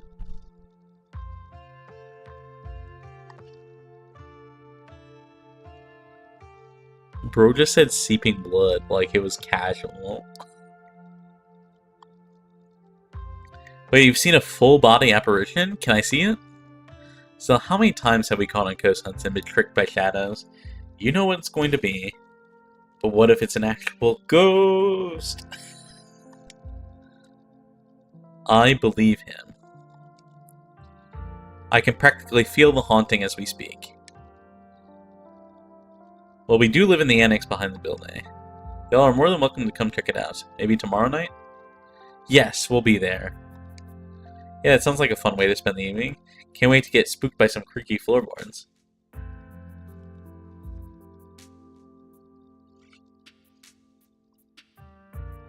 This feels like a rude thing to say to Pixel, so we will not say it. Cat curls up on the table, fast asleep. Alright, better get back to shelving. Let me know if you'll need anything.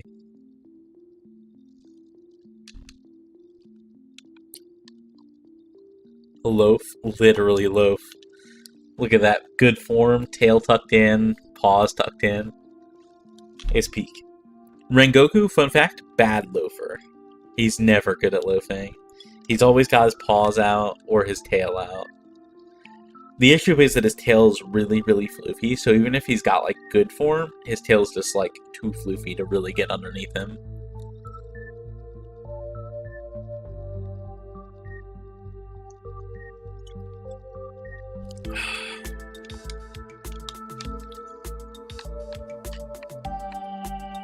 Talk about veins of Scarlet.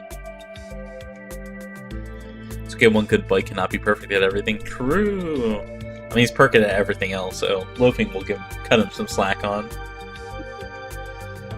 I love him so much. He's so cute. So about the coal mines here. Kanika visibly shudders. I get cold sweats just thinking about that being in that place like that. I feel for the guys who work up there. I could never. Speak for yourself, I love a good crevasse. Is that her hitting on us?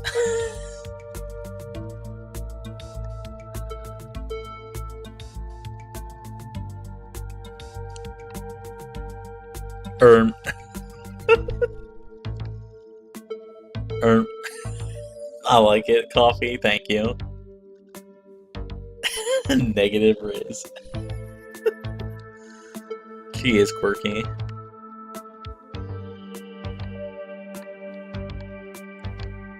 A union-busting mine, collapsed from poor working conditions, color me shocked. Yeah, it's pretty awful. That's what the sculpture out front is for, commemorating all the men and children who died that day. Every kid in Scarlet Hollow learns about the collapse of 1918. Teachers love to emphasize how many children they had working down there. Probably to try and show us how good we have it, or whatever. Low bar, if you ask me. You know, that could be what the Ditchlings are warning us about. Another collapse. Writing it down on the list of potential disasters. Eesh, Stella, that's morbid. And besides, it's all Charles Shaw's fault. The Loiber market is way more strict now, and there's no way you could get away with that kind of safety cutbacks he pulled. Y'all don't actually think the mine is about to collapse, right? No, I don't think so. Had me worried there for a second. That seems like a fucking Chekhov's gun if I've ever seen one. I hate to give Tabitha any credit, but the mine is safer now than it was back then. Still, what a horrible thought. You never know. What happened after the mine collapse? The book just kind of glosses over that. There was a union for a little bit, but it didn't last. There's not a whole lot written about the past century here. Yeah, the Scarlet Hollow mine isn't exactly the most ethically run business. I'm sure Tabby runs the mines better than Charles Shaw did. Still hasn't let the union in, though. There's a reason she and I don't talk. Oh, so we're still a union-busting family. I see. Well, better, put on my capitalist boots for this one. We side with the family. I can't say that with a straight face. A family of crash traders, true.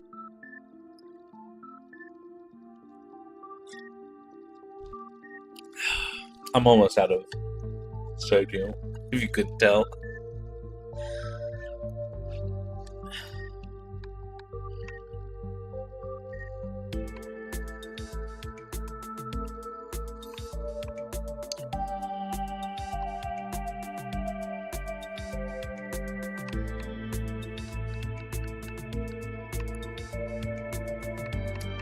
I'm not sure I agree with the collapse angle, but the mines seem important. The whole town is built around them. I think I agree with this statement more than anything else. Collapse or no collapse, it doesn't matter. The mines are definitely going to be connected. Yeah, that's fair. They're bound to be relevant in some way. Hard to argue against that, but that doesn't really give us much to go on. And just because something seems obvious doesn't necessarily mean it's right or relevant.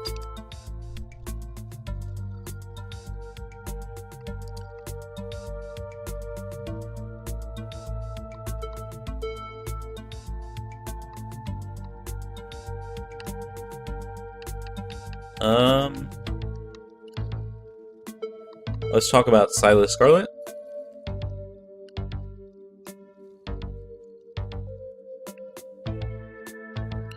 Rich guy in the South, I should have known it wouldn't be pretty, goddamn. That's very funny, and very accurate.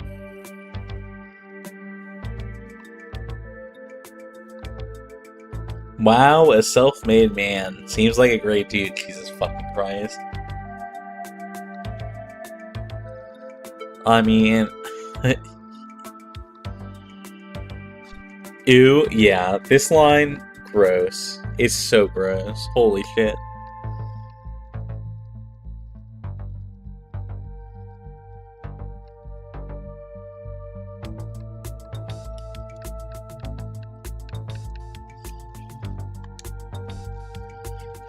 I figured old money from the South wouldn't be great, but he sure did some things to get where he was, huh? That book is a perfect example of why you should reuse multiple sources for your research instead of trusting the first thing you read on a subject. Choking on the whole damn boot. So true it is. Yep, dude was a monster. The mines made a lot of money during the Civil War, too. And you can probably guess which side a North Carolinian business owner would be working for. Sorry you're related to him.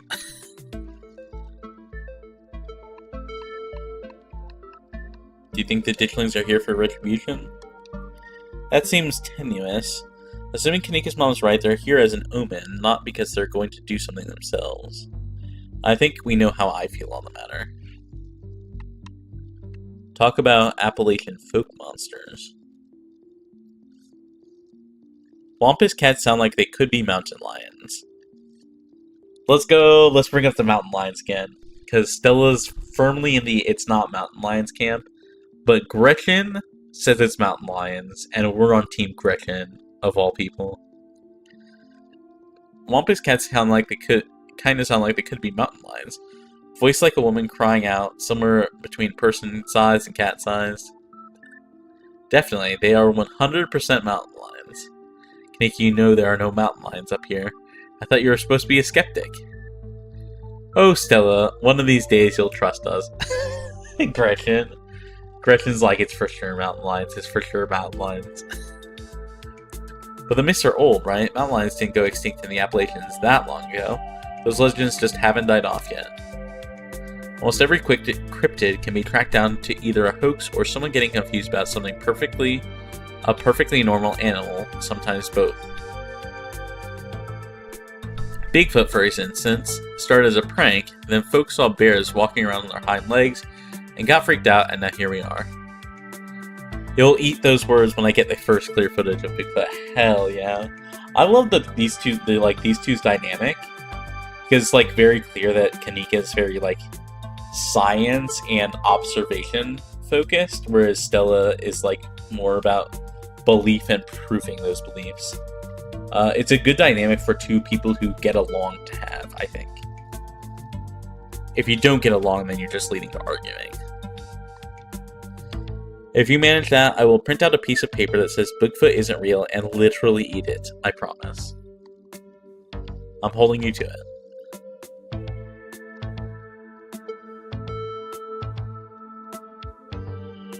My mom used to tell me that Taily Post story. I'd totally forgotten about it.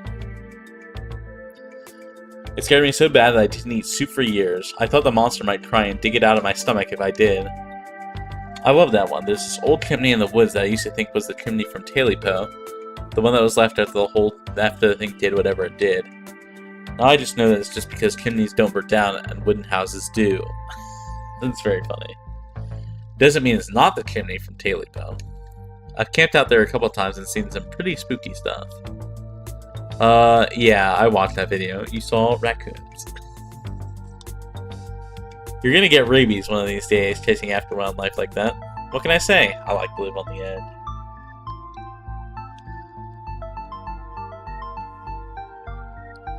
edge. I think this one seems like a leap. Do you think the Ditchlings are Tommyknockers? With the whole warning thing? Good thought, but Tommyknockers live in mines. That's like their whole thing. I'm gonna write it down though. Tommyknockers are literally just the sounds that happen when a bunch of rocks and wood are about to collapse. Are they? Or are they sound of mysterious creatures pounding on the rocks and support beams with hammers to cause the collapse? There's simply no way to know. Let's move on. I'm gonna ask this, because I think this is more a neutral place to talk about Wayne, rather than the not Tommyknockers thing. Do you think Wayne factors into any of this? That creep who comes coming around my mom's tea room? He snuck up on last night and called out Nori by name. Yeah, there's definitely something wrong with him. Maybe he's sick. It has something to do with what you saw in the woods. I don't know. I'd buy it.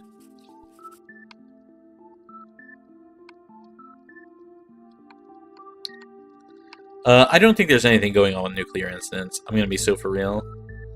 As someone who studied power and energy, I would be shocked if nuclear incidents played into Appalachian anything. I'm gonna be so for real.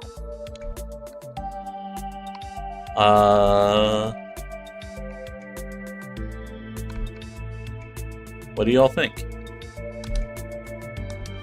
There's not an awful lot of mine-related stuff in my notes. Maybe that should be our next stop. We can poke around, find out if anyone's seen anything weird. Shocked.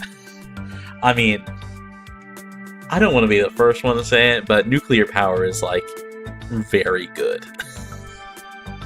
I know there have been lots of incidents in which people have been hurt and died, but, like, that's almost always in every case because of people being dumb and like turning off safety features and things like that.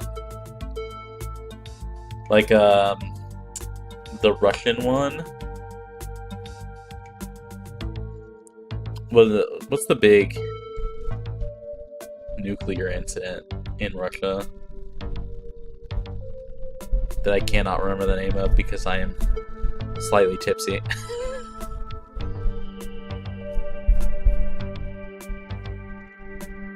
Jesus Christ. Chernobyl. Thank you. Yes. Chernobyl happened because they were testing their safety mechanisms. And, like, I don't remember if it was they wanted to see what would happen if the safety mechanisms were turned off, or they had been turned off by mistake, or something like that, but they were, like, stress testing the safety mechanisms, basically. Which, in case you didn't know, you shouldn't do when it comes to nuclear energy. The safety mechanisms are there to... You should never come close to safety mechanisms when it comes to energy production like that. I believe it was a mix of mistake and mismanagement. Yeah, basically. But it was because they were... I remember it was because they were running tests on the system.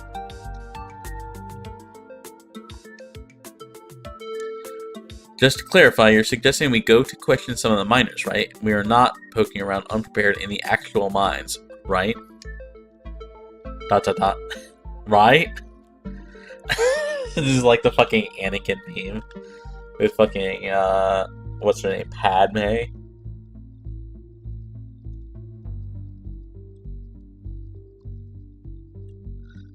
Oh, yeah, totally. 100%. I would never... We don't even have good reason to go down there. Good, let's keep it that way. You know how I feel about mines. I promise, Sneaks. We're just going to question some of the miners. When that questioning gives us good reason to poke around, say a cool abandoned coal mine, then we'll cross that bridge when we come to it. Jesus fucking Christ, Stella. You can cross that bridge when we come to it. I'm not going underground.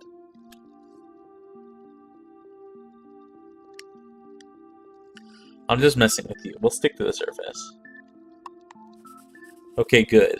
And hopefully we can find out what happened to Wayne while we're at it. For the record, this wasn't my idea.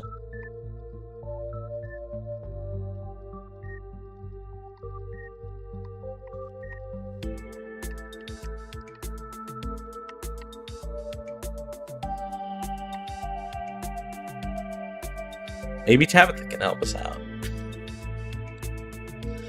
No, I don't think she'd be super jazzed to see us snooping around the mines. I can't imagine what she'd do if we actually bothered her while she was trying to run the place. She does get a little grumpy when she's at work. She gets grumpier at work. I'm pretty sure piss is that girl's baseline of existence. Heading over dinner might be a better way to get to know her. If you're okay eating boxed mac and cheese. We can sneak around the mines, no problem. She won't even know we're there. Look at us, going out on a caper together. I missed this. I missed it too. But there is something missing. Reese. This was the guy that they were talking about yesterday, right? Who was, like, sick? Was he sick? They said something was going on with him. I think. I don't remember. Yes. I can't believe how long it's been. Have you seen him lately? Nope, I tried to plan stuff, but he's been too sick. There you go. Okay, well, there you have it. I didn't realize it was getting so bad, that poor guy. You know, we could just pop over and surprise him. He seemed excited to meet Nori. Maybe we'll finally get him to leave his little cave. Hell yeah, let's do it. See, Oscar, we'll let you know if we run into Rosalina. Thanks, guys. I'll keep you all posted. Okay.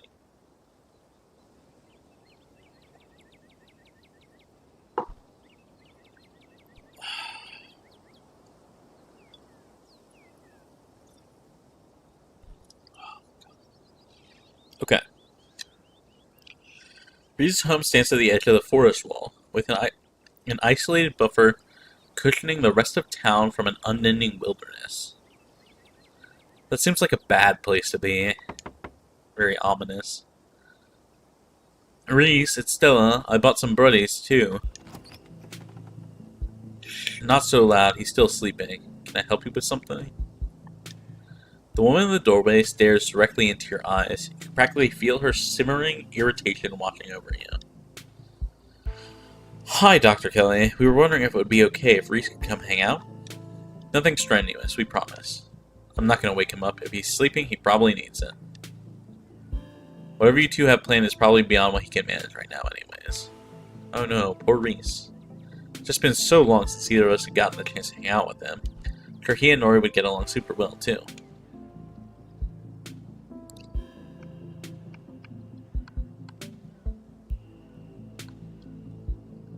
Hi, I'm Nori, Vivian's kid.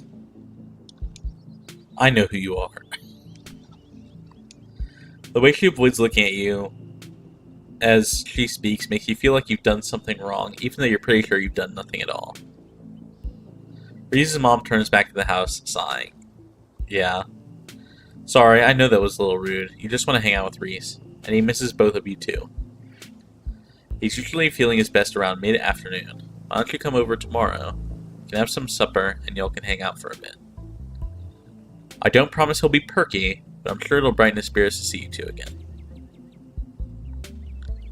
And I suppose you can come too, Nori. It'd be great. I can bring a side dish. Maybe deviled eggs? Does he still eat those?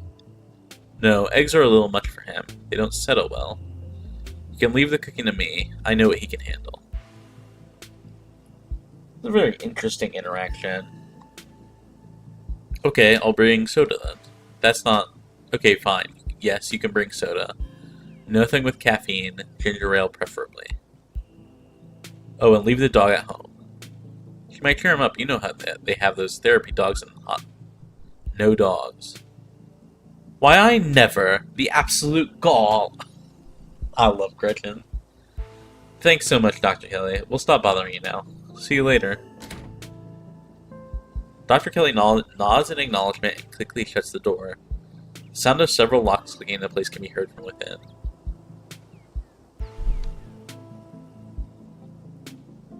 I have so many thoughts about this. Is she... We haven't really seen Reese. We'll have to get Reese's take on his mother.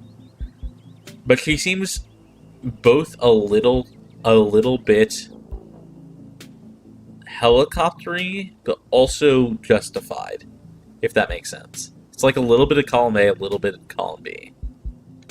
She's a doctor, ain't no way you're giving her sick kid stuff that could hurt him. Yeah, we also don't know what Reese has. The way she talks, it sounds like it's something like Crohn's disease, or like autoimmune, because it's like something he like is sleeping constantly. He can't handle eating stuff. Maybe he has like cancer.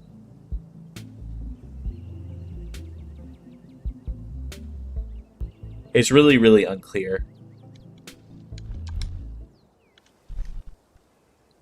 God, that woman makes me so nervous. She used to be so nice when we were kids. Always had the best stickers when we had to get our shots. Yeah, that's what I'm saying. Maybe she's just stressed her out, Reese. Or maybe she's just nice to kids. Either way, it's just the three of us. You gonna drive? Yeah, sorry, I don't like the thought of going out there without the van. Cool, I'll take my shortcut then. Shouldn't be take long for me to get there. Well, then tag along, Nori. Don't worry, I won't be offended if you'd rather ride with Kanika. You're probably sick of the woods. Either way works for me.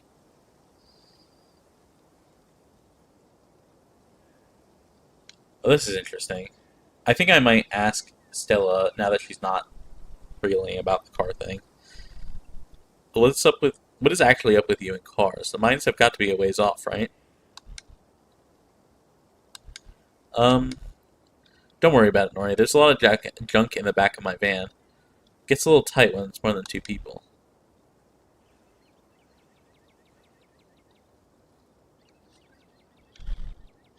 I wonder if, like, she said her parents either moved or passed away, right?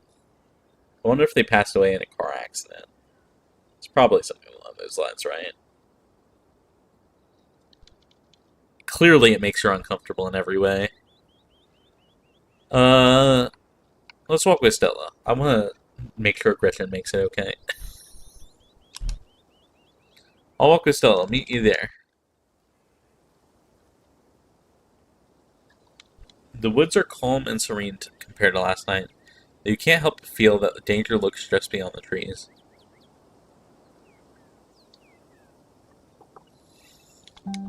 Hey, thanks for coming along with us. With Gretchen and me, I mean.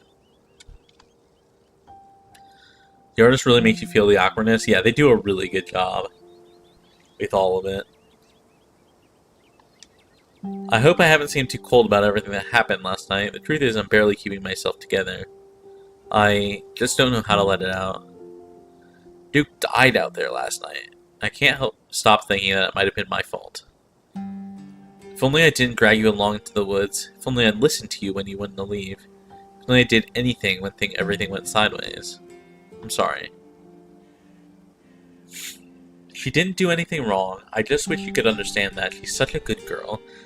True, so true. Gretchen is A+. I love her to death. Stella pauses, searching for what to say. It's like there's this guilt boiling under my skin. But the only way I can process what happened is by turning off the part of me that feels things. Gosh.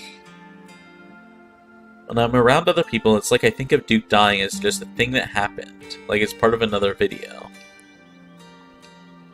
Because if I actually admit to other people that I feel something, I have to admit to myself that what happened is my fault. Oh my god. Well, I don't know how... Whoever wrote this line is evil. Fuck you? What the fuck?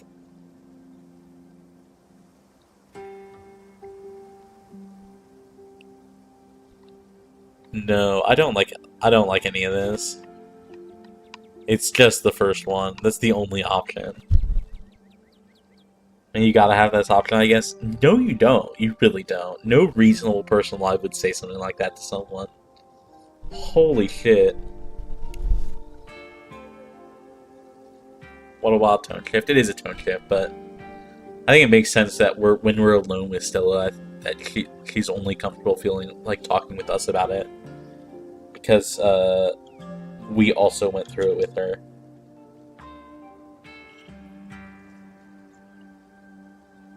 Of course, it's not your fault. How? It's nobody's fault. You and Gretchen have gone into those woods at night dozens of times by yourselves, and nothing like this has happened before. How could you have known? Thanks, Nori. I think I needed to hear that. Oh my god, I freaked out when I heard it. I mean, it makes sense that they let you choose such an awful response. I don't really think I agree, though. I don't think it makes sense. None, like... I think you would have to have already picked several other options for that option to make sense. Like, there's several options throughout the game so far that we've seen that are especially cold, like that one. I think this one is a step too far and probably should only show up if you have already picked those other options. Does that make sense? Like, our established character, like, shouldn't even have the option to say something like that.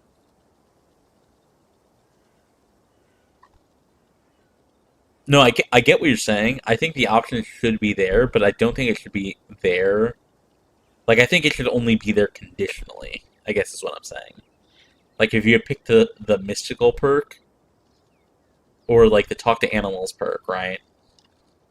There should be, like, an asshole perk tracker. And if you've picked several asshole options, then you get that one. Because that is a horrible thing to say to someone. Like, putting the death of someone else into their hands, because they were frozen in a very stressful situation, like that's happening very quickly. I think that's an awful thing to do. It's like the worst thing that you could do. Personality tracker, I think that would be a little complicated. I think for something like this, I don't think it would be. Because the game already tracks several things like that, right? Like, we're already allergic to peanuts. Right? It already tracks these things. So, I don't think it would be that complicated to track whether or not you had chosen the asshole option every time. You know what I'm saying?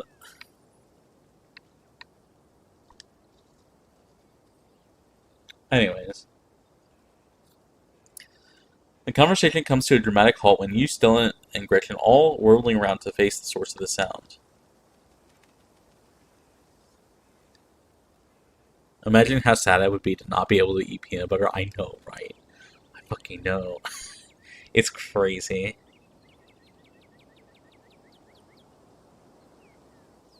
It's definitely being allergic to pet dander is also up there for one of the worst things it is. One of the saddest things that can happen. I was allergic to dogs for a while. Fun fact. And it was awful. It was so sad. Game tracks a lot of stuff under the hood. Yeah, that's my understanding.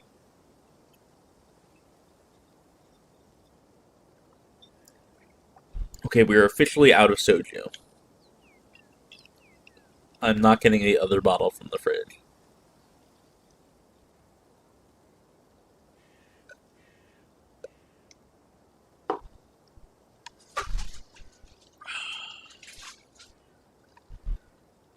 Excuse me.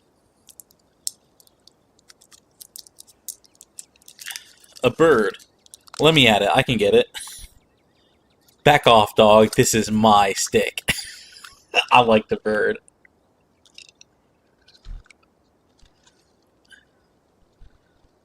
I'm still allergic to dogs, sadly, and to cats a little bit, but I have 3 cats. That's so fair. And also you're based for dealing with it. To be with them. Whoa, calm down, girl. It's just a bird. Same probably goes for the 2 of us. I guess we're all a little on edge. I'm fighting my allergy for my children. True. I'm allergic to cats, but refuse to not have a cat.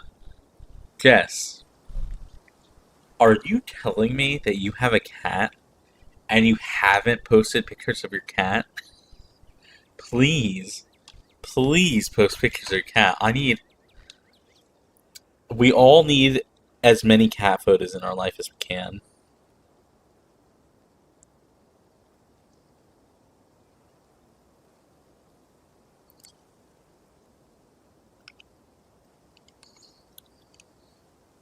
Okay.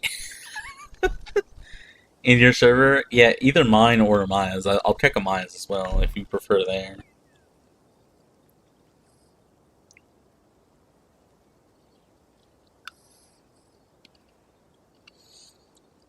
But either way, please, as many cat photos as you're willing to share.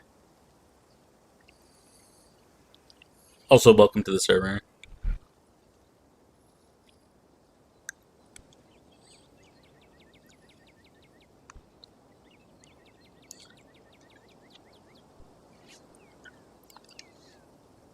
Let's hurry to the mine. It shouldn't be much further.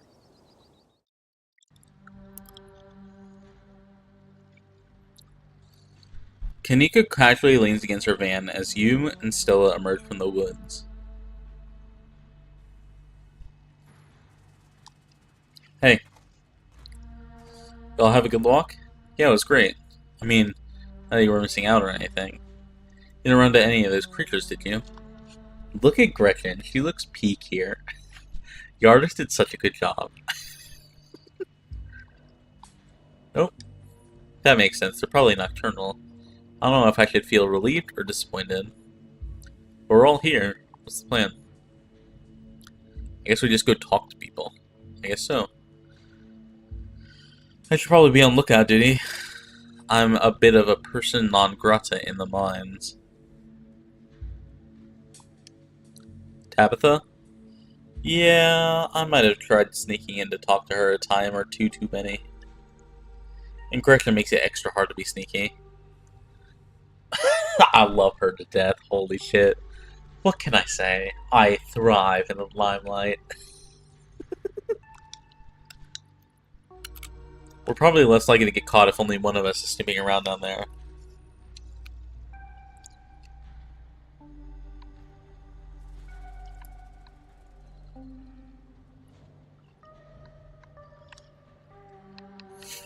If Stella is on lookout duty and only one of us is going in, what's the third person doing? You know those cheesy rom-coms where someone wears an earpiece on their first date? Whoa, do you have some kind of surveillance rig in the back of your van that I didn't know about? What? No. I have a pair of earbuds with a really good mic. Just do a group call. I think you'll need my number if you want to do this through a group call. Yes, that would be important, wouldn't it? Oh, I could have sworn we swapped numbers at some point. Weird. We really should have done this sooner.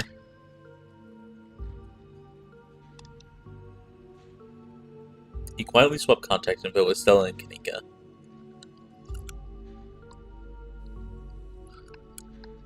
I take it I'm the one going in? Tabitha and I aren't exactly friends, and pretty much all the miners shop at the general store. I don't want to make folks uncomfortable, you know? It's probably for the best. You're good, Kanika. I've got this. It'll do great. Kanika hands you a pair of earbuds. We can feed you questions if you get stuck, and Stella can give you a heads up if Tabitha's headed your way. Dang, I miss this doing this sort of thing. You're so thorough. Aw, thanks, I do my best.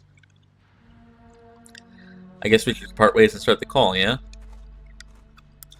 Stella and Kanika break off, leaving you alone at the entrance to the mines. Your phone buzzes. Hey, can you hear us? Try saying something.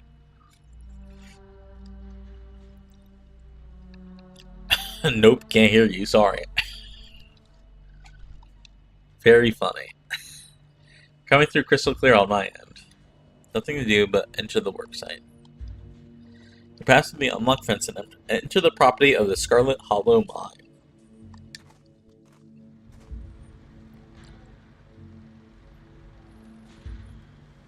I'm in. Alright, Morpheus. Good to know. Hell yeah.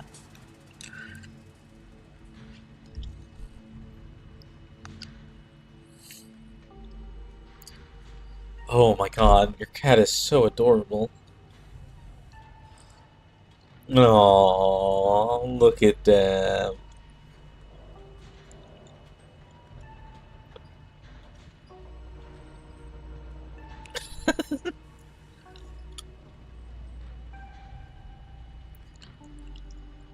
Aw, thank you for sharing pictures of your cat. They are very, very cute.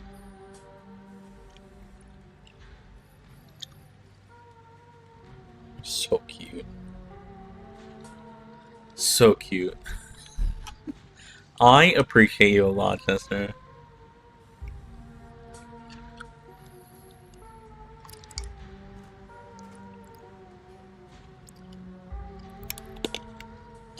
You approach the nearest group of miners, a blonde woman, a broad-shouldered man, and an old-timer. Their uniform identifies them as Harrison, Davis, and Zax, I assume in order. Yeah, Zax is literally on the guy's shirt.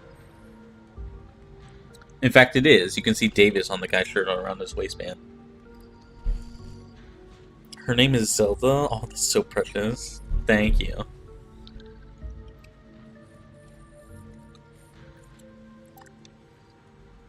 You got a reason to be bothering us? That's the old guy.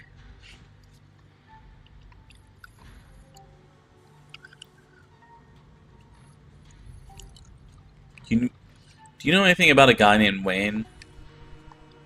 Yeah, we knew him. He was such a cut-up. Miss that dude.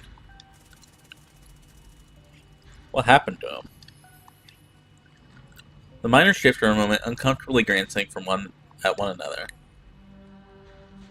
Isn't it the guy Yeltsin was, he's gone. That's all that matters. What happened to him? What are you, some sort of cop?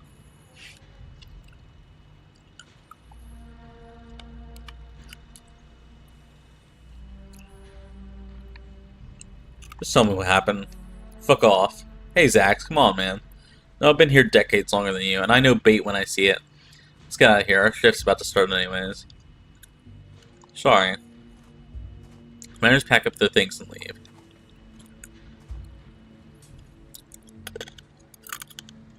Approach another group of miners.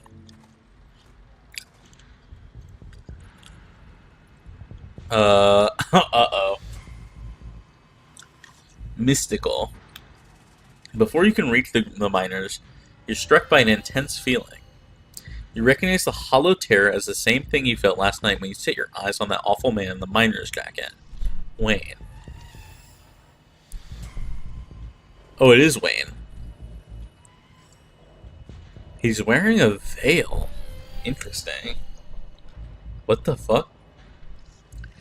You shouldn't have come here. It's dangerous. And he's warning us. Like he's on our side. Mystical. Oh, we have the chance to talk to him. What are you? Flesh and blood.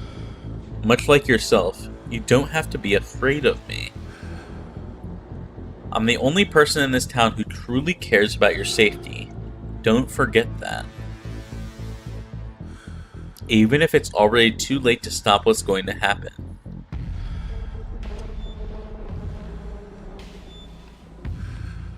What's going to happen? Before you can say another word, the figure is gone.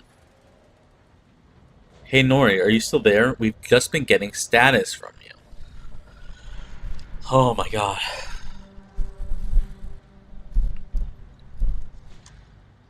Don't mind me, our new friend just stopped by to say hello. Oh, I thought you were talking to someone down there. Are you okay? Whatever he is, I don't think he's human. I say it, but with how the call went to static, what if he's a ghost? Like, actually a ghost. You hate to say it, still. You hate to say it. So I don't think anything would make you happier than Wayne being a ghost. Ominous. Yeah, it's actually very interesting that he's like, at least he claims to be on our side. Also, ghosts aren't real. Hey, now, just because I want ghosts to be real doesn't mean I want this ghost harassing Nori. He said some really ominous shit to me. I'm the only person in this town who truly cares about your safety. That sort of thing. What the hell is that supposed to mean? Yeah, I care about your safety. This just means we're on the right track. I'm not about to back down. Whoa, so brave. Heck yeah, Nori. We've got your back. Approach another group of miners.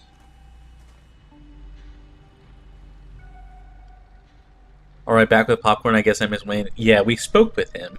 He was actually kind of nice to us. It was like, I've got your back, basically. I'm the person who cares about you. In an almost toxic kind of way.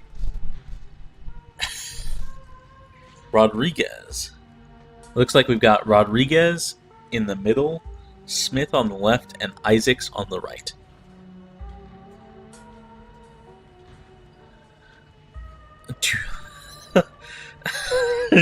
Yes.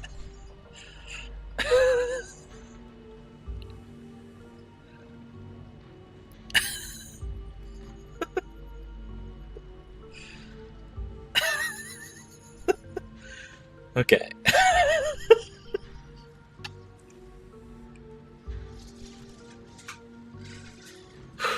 Breathe. I said it said DNI. What said DNI? What? Did I miss something?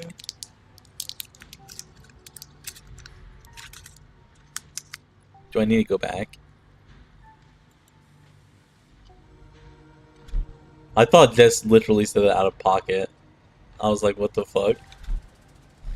Did she?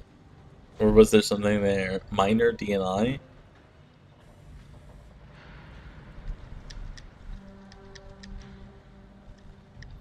I'm missing something here.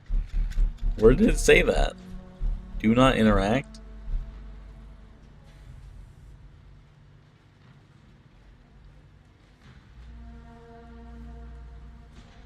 No, it's not in the game.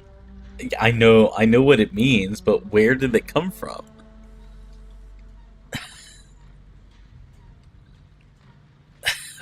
Well, I was out of pocket. Oh, okay. I was like, what? Okay.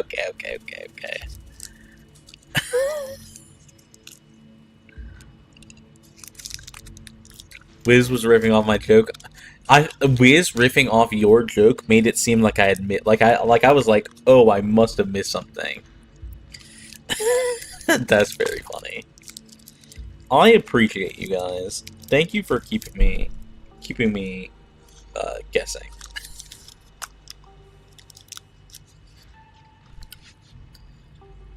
Hey there, can we help with something?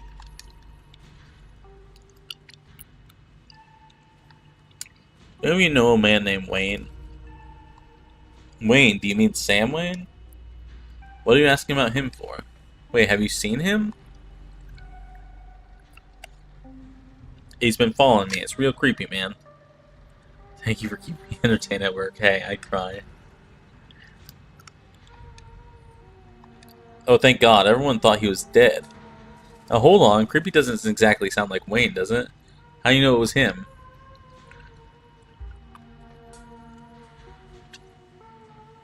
That's what the folks at the general store have been calling him. Kanika and Sybil. Good people. I don't expect they know every mining fella in town by sight, if you catch my drift. Smith, you're losing me. I'm just saying, it'd be awfully strange for Wayne to still be in town wandering around, following some stranger and not checking in with any of his buddies. Sounds to me like someone who got sick of work and is having fun playing hooky. The following, though? Okay, yeah, that does sound a little unlike him. I thought his lady friend had him under lock and key. Just smells fishy to me. His lady friend? So Wayne was seeing someone. Also, Wayne is his last name. Which makes sense. It's on his jacket, and these are all last names on jackets. Until I see him face to face, I'm not convinced whoever is calling himself Sam Wayne ain't the very reason we haven't seen the hide nor hair of the man. Well, it is October after all, right? It is October, yes. No, there's no way. He's not. He can't be. I'm not ruling it out. If you want my theory, that girlfriend of his, he wasn't the first to catch her eye. Homeless. Homeless, please. That explains him being, oh my god, guess too.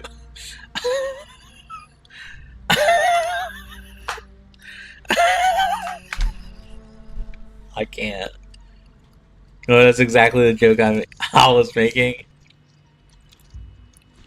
Jess, you're in the right place. Thank you for being a part of my community. So much. Coffee. Coffee doing a barrel roll over here.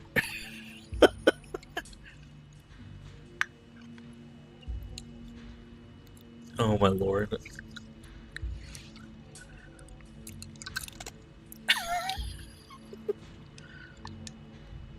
Any one of her jilted ex-lovers could have seen them sneaking around.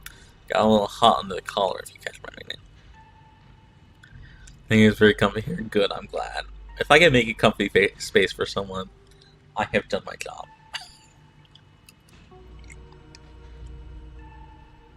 Hey, who are they talking about? The miners are silent for a moment, glancing between each other nervously as they imagine the possibility. I told him not to get involved with her. I told him. Who was Wayne saying? Whoa now, if you don't know, there's no way I'm poking that wasp's nest. Forget we said anything. Yeah, I don't want to be next on the chopping block. Come on, don't dangle something like that. Or it seems very comfy. Thank you. I'm glad I can be a comfy place for some folks.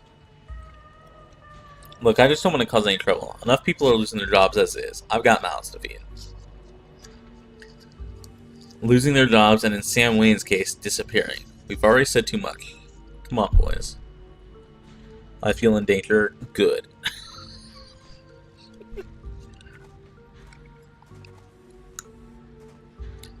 Should we check in?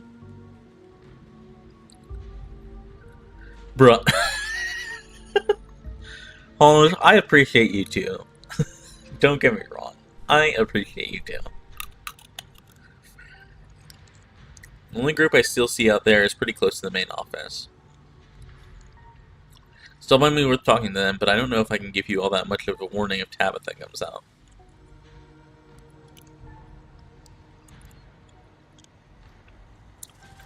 I mean, we've been getting the option to talk to Tabitha anyways, so I don't think I really mind if I run into her, although we will definitely get in trouble with her, which I don't really want to do.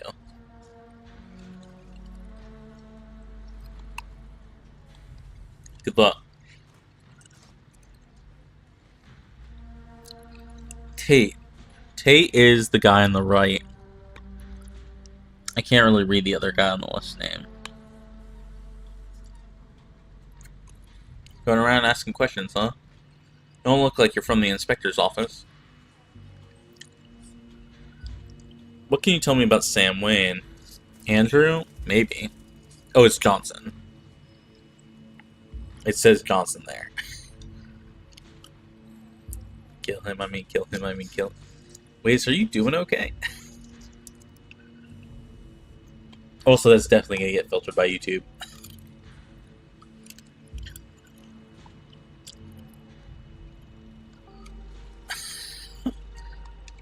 Oh ho ho, he got himself into trouble, didn't he? Why, you seen him around? What's that young buck up to?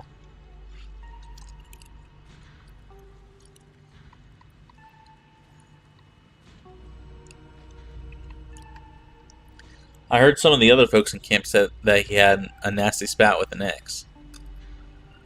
And disappeared not long after. Huh, you mean the boss? As far as I know, that never ended. Stella audibly gasps. Oh boy. Yeah, I figured he just ran off to live in that great big mansion with his bill. So Sam Wayne was dating Tabitha. I thought that the thought of a strapping young man like him with that sour-faced broad always left such a bad taste in my mouth. Oh my god, gross. As if you wouldn't fall on your knees if a woman of means showed the slightest bit of interest in you, or any woman at all. Fair enough. I suppose this begs the question, did she run him off, or did some jealous son of a bitch oust him? Facts on this, please. Oh. Wait, are you talking about Tabitha? Yep. Dang, I figured that's what I accidentally clicked that. I didn't read that. They were getting at, but it's weird to hear it out loud. You good still? Yeah, I just had no idea.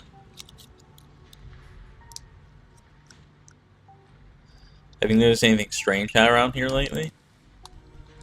All kinds of weird stuff happened in these hills. What sort of weird do you mean?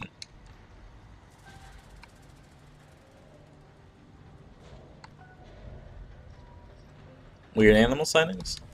Saw a raccoon with a big old tumor last week. Spooked me something awful. That's nature for you, not always pretty. Leave this place. It's not safe. A darkness looms heavy in the air. Can't you feel it? I'm too old to be going anywhere else. Scarlet Hollow is where I live, and it'll be safe it'll be where I die. Whether that's sooner or later. You know, maybe I'll cash in a few sick days, head up to my cousins in Nashville. Just in case. I mean, I guess since we're at the mine, we might as well ask about the Tommyknockers. Asked if we heard the Tommyknockers? Of course we have. We're old-timers. All of us who were here before the machine got brought in know the Tommyknockers. The machine got brought in. What a nuisance. Always stealing my hammers. It's true. I had a pickaxe stolen too. When you heard the knocking coming from one of the old tunnels, it was enough to make a man pray. Looks like I figured out what to do for my next video. You better not be thinking of going into those old mine shafts alone. I could always use a partner in crime. Oh my god, fucking Stella. Holy shit. I'm going to wind up down there with you, aren't I? It's all on that front. What do you all think of Tabitha? 2-man shift uncomfortably. Not the kindliest woman I've ever met. She runs the place alright. Tell her all the boys she's been laying off lately. Keep going around saying that and how long you'll want it. See how long till you're one of them boys. All I have to say is, a mine that's doing well doesn't going around laying off its workers for no reason. I'm not so sure if any of us are going to have a job in a few years. Tate, you're a damn fool. You're going to be next if you keep up that kind of talk. So be it, but a man needs to speak his mind sometimes. That's all, thanks for the help. My pleasure. Nori, I think we've got a problem. What the hell are you doing here? Oh crap, good luck. Sorry, Nori. And that's our cue. Pardon us. You shouldn't be here. This place is dangerous. Why can't you just stay in the estate and stop sticking your nose where it doesn't belong? And what is this ridiculous thing doing in your ears? Are you trying to record my employees? Are you trying to record me? Tabitha snatches the earbuds out of your ears and throws them to the ground. Typical phone-addicted city dweller. Ugh. Gah, and I have a meeting in 5 minutes. I can't even drive you back. Okay, look, I don't want you wandering anywhere else. Just stay here for an hour and take you back to the state as soon as my meeting wraps up. Can you please do that for me?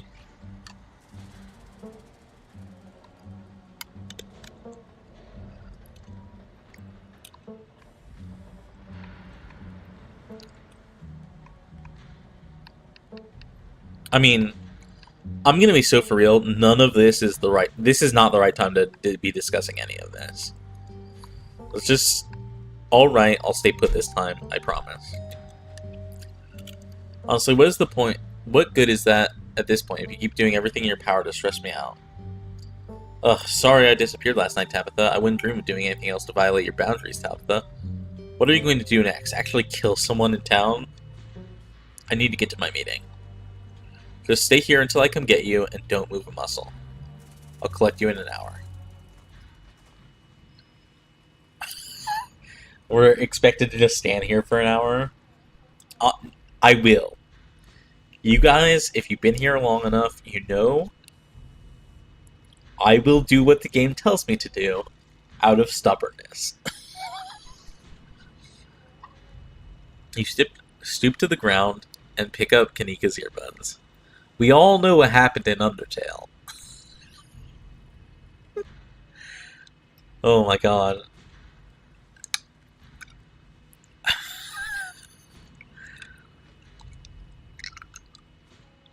Sorry I wasn't able to give you better warning. You good? Yeah, I'm good. I never want to hear about it or remember. Fuck Undertale. Fuck that game.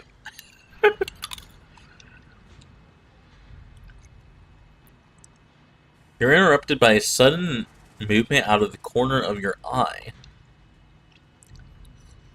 What? A girl carrying a bundle of snacks pops through a hole in the fence and disappears over the crest of a hill. Hey, I think I just saw Rosalina. Wait, really? What is she doing here?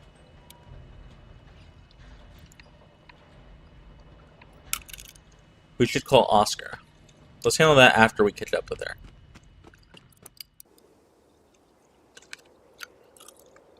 Oh, I guess we're not staying there. Holy shit. I was expecting to go grab Tabitha, interrupt our meeting, and be like, hey, there are kids in the mines, but we did not get that option. Oh, Jesus Christ. This bodes ill. You rush over the hill and get your bearings. The sounds of active mining fading into the distance. Rosalina is nowhere to be found, but dusty footprints point towards a nearby mine. Oh no. Something about the mine feels wrong, as though a cold anger lies burning inside, sucking the life from the surrounding hills. This is the site of a mass grave. She didn't. I guess the old Maxwell place doesn't cut as a secret hangout spot these days. But the Shaw mine? That place was shut down like 100 years ago. This is the same mine. Oh, Jesus Christ. After a collapse that killed over 100 people. And here I thought Stella was going to be the one to drag me into an abandoned coal mine. Hey, remember all those bad feelings I got last night? This place feels straight up cursed.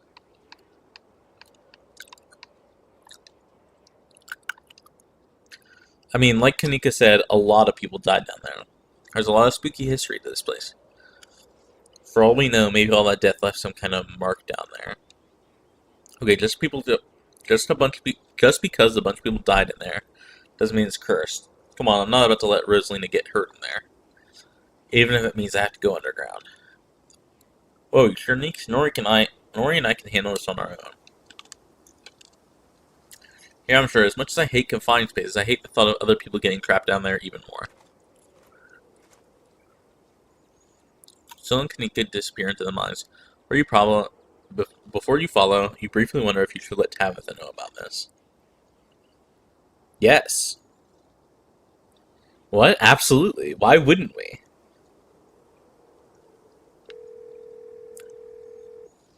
You pull out your phone and dial your cousin. What is it? You know I'm in a meeting. A kid just snuck into the Shaw mine. I figure you should know. What? Are you serious? Why do things keep happening to me? Ugh, whatever. I'll head over as soon as I can. Just stay where you are and wait for me, alright? God, I don't even know why I'm trying to reason with you. It's not like you'll listen.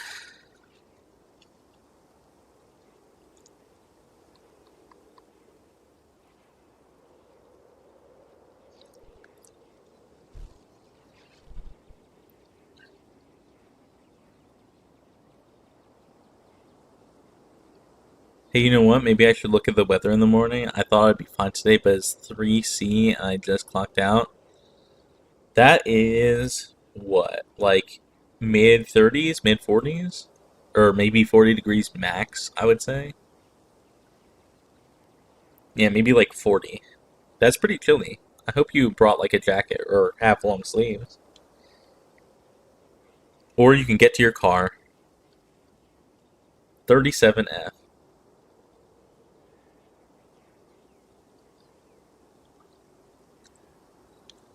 Are you using C? I thought you were American. Well, there are Canadians in chat. I'm gonna save here. I'm not gonna lie, of all of the times I've ever wanted to save scum, I think this choice is the one I want to save scum the most. I am wearing shorts and a t-shirt. Oh my god. Please stay warm. As warm as you can.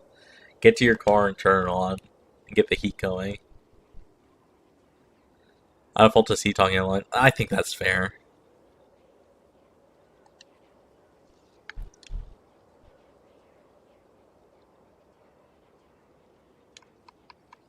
I'm surprised there's not an option to be I don't, I cannot wait for you because I'm gonna try and get the kid. Like, I think that's the vibe that I would rather have for a conversation like this, and none of these options give that vibe.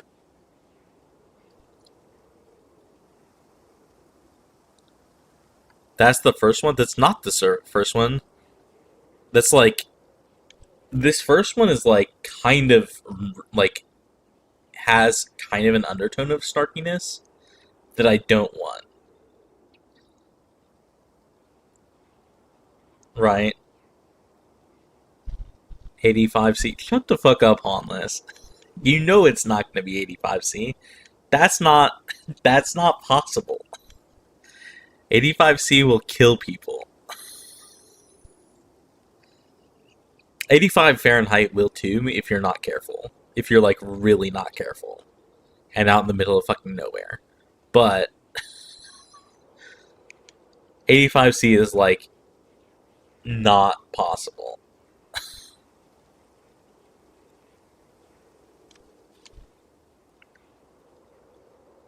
I think I'm gonna go with the first option for this. Because I do want to go in there, but I also don't want to be rude to Tabitha. Also, I just noticed this. You guys see in the top left-hand corner? That's a ditchling, isn't it? Here, I'm gonna make the game bigger in OBS. 1 second. You guys see that? I'm pretty sure that's a ditchling. Meant to look like tree limbs.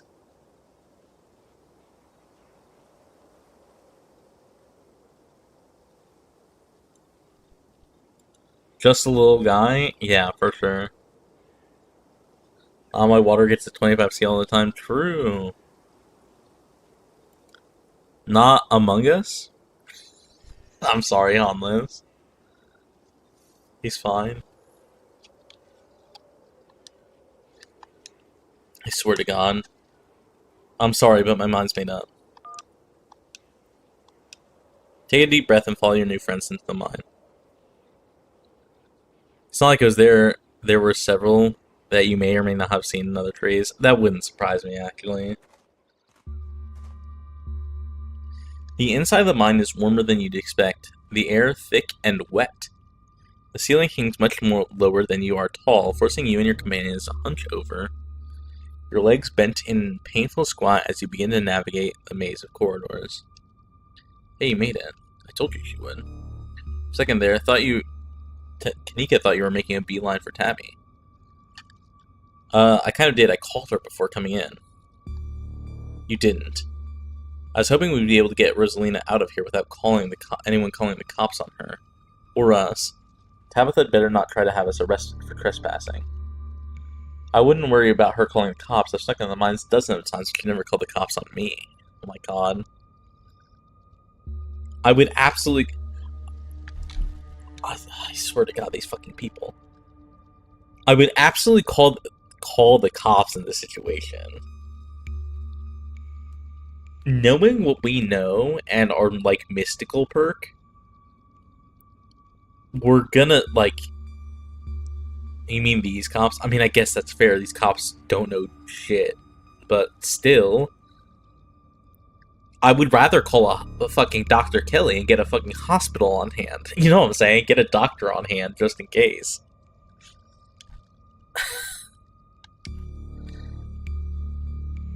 That's because you two have a weird thing. I'm pretty sure Tabitha actively hates me, and believe me, the feeling is extremely mutual.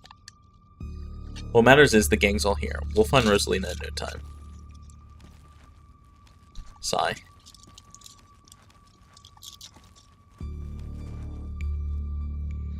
The deeper you progress in the mine, the heavier the air becomes. Coal dust hangs in thick clouds around you, even though the place was abandoned over a century ago. A weird thing here, eh? Oh my God. Jesus, it's cramped down here. Does anyone's chest feel tight? I certainly can't say I'm one for dark and stuffy places. This seems much more suited for a cat, if I do say so myself. I love Gretchen so much. Yeah, abandoned mines are way more claustrophobic than people expect them to be, and this one's real bad. You know, because of the child miners, or should I say the minor miners? Kanika visibly shudders. Okay, I'm not superstitious, but if there's one way to make sure you get haunted, it's cracking jokes about dead child laborers while walking on their graves. What can I say? I do my best to tempt the spirits wherever I go. I actually snuck down here a few times to try and get some good footage. Part of my ghost hunting phase. Jesus, Stella. Thing you do for your viewers. Did you find anything? Kinda based, to be honest. I should have too. Two very different viewers.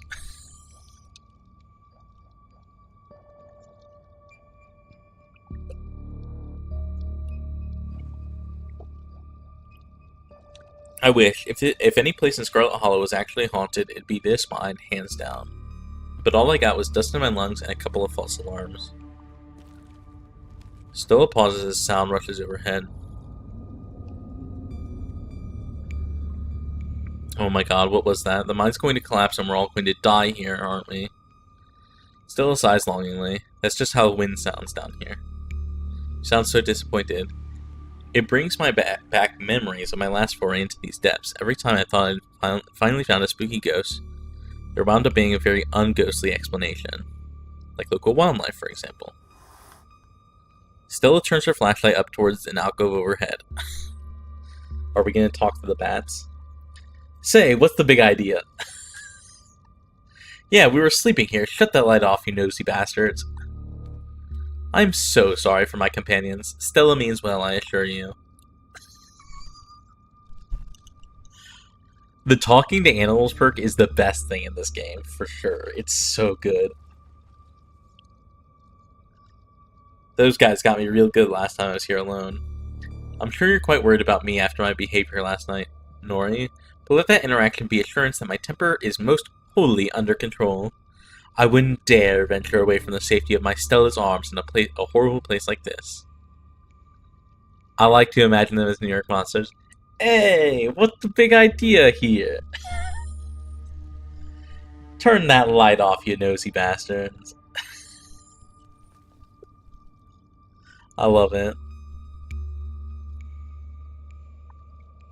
Oh my god, there are bats down here? I'm gonna get rabies, aren't I? I'm gonna get rabies and die in a mine collapse. You holding up okay, Neeks? Yeah, sorry, I'm just a little on edge. Kanika is stopped mid-sentence by a thunderous knock echoing from deeper in the mine. Okay, what was that? That was death. Of that, I am certain. Damn, Gretchen. Holy shit. That was... I have no idea what that was. Did that sound like knocking to you guys? A hateful and broken presence stirs in the deep. It doesn't want you here. That was a warning. We have to move fast before something terrible happens. Well, you don't think it's Tommyknockers, do you? Okay, no. Tommyknockers are not real. They're not allowed to be real. You're trying to give me a panic attack? I'd love to spend some extra time poking down here. Maybe it's got something to do with the mystery. The three of you are interrupted by a second, much less distant sound of a can being popped open. Okay, now that wasn't Tommyknockers. Came from this way. Follow me. These kids are in so much trouble. And Kanika follows Stiller further into the mine. Oh, Miles is here. Wasn't he watching the store? I don't know any of the three other kids, though. You breathe a sigh of relief as the tight passageways gives way to a small cavern. A group of teens turns and stares at you with annoyance. What the hell are you all doing in here? What the hell are you doing in here, you creeps? That's the hoodie girl, the one in the back? Are you stalking us? Yeah, creeps. Glad girl. I just said that, Alexis. If I went in Echo, I'd yell into the Grand Canyon.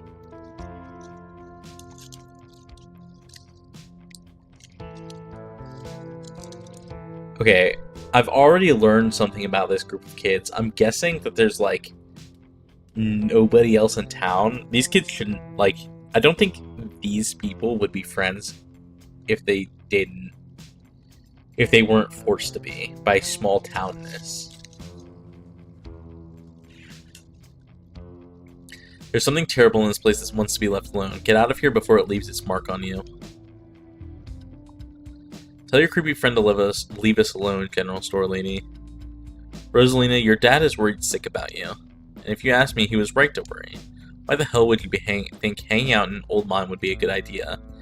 Is the Maxwell place not dangerous enough? Yeah, every kid is in their own clique but forced to coexist. I think that's exactly the case here. Because no one usually comes in here, duh. Everyone knows we hang out in the Maxwell place now, so we had to find a new hideout. Which you instantly found, so I guess we have to find an even more secluded place where we can just be ourselves. I can't believe your dad sent people to follow you, Rosalina. That's messed up. I think that qualifies as harassment. This hoodie girl is very much an instigator.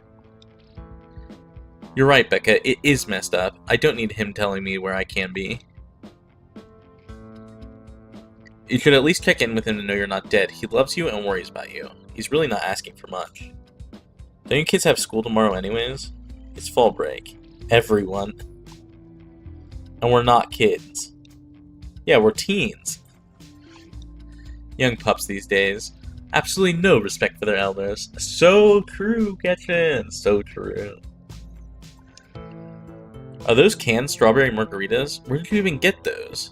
The teens avoid eye contact. Miles tries to melt into the cavern wall.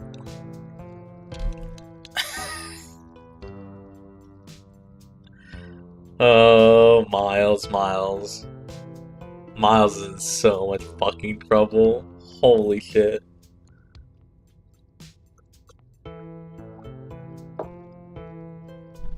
Oh no. I know that it isn't you, Miles. It had better not be you.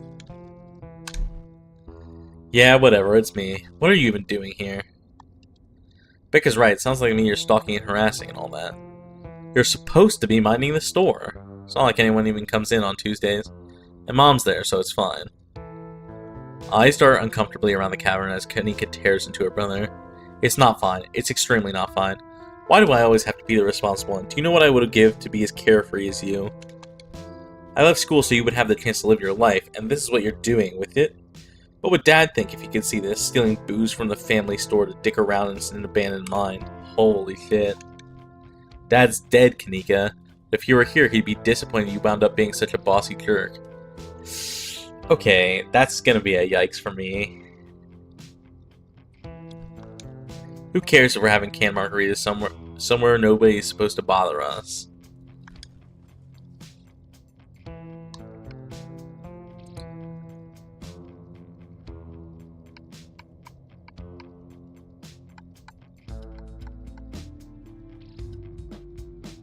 No, he needs a spanking. I mean, as someone who was definitely spanked growing up, I'm not saying you should beat children, but there definitely needs to be harsher punishment for this kid.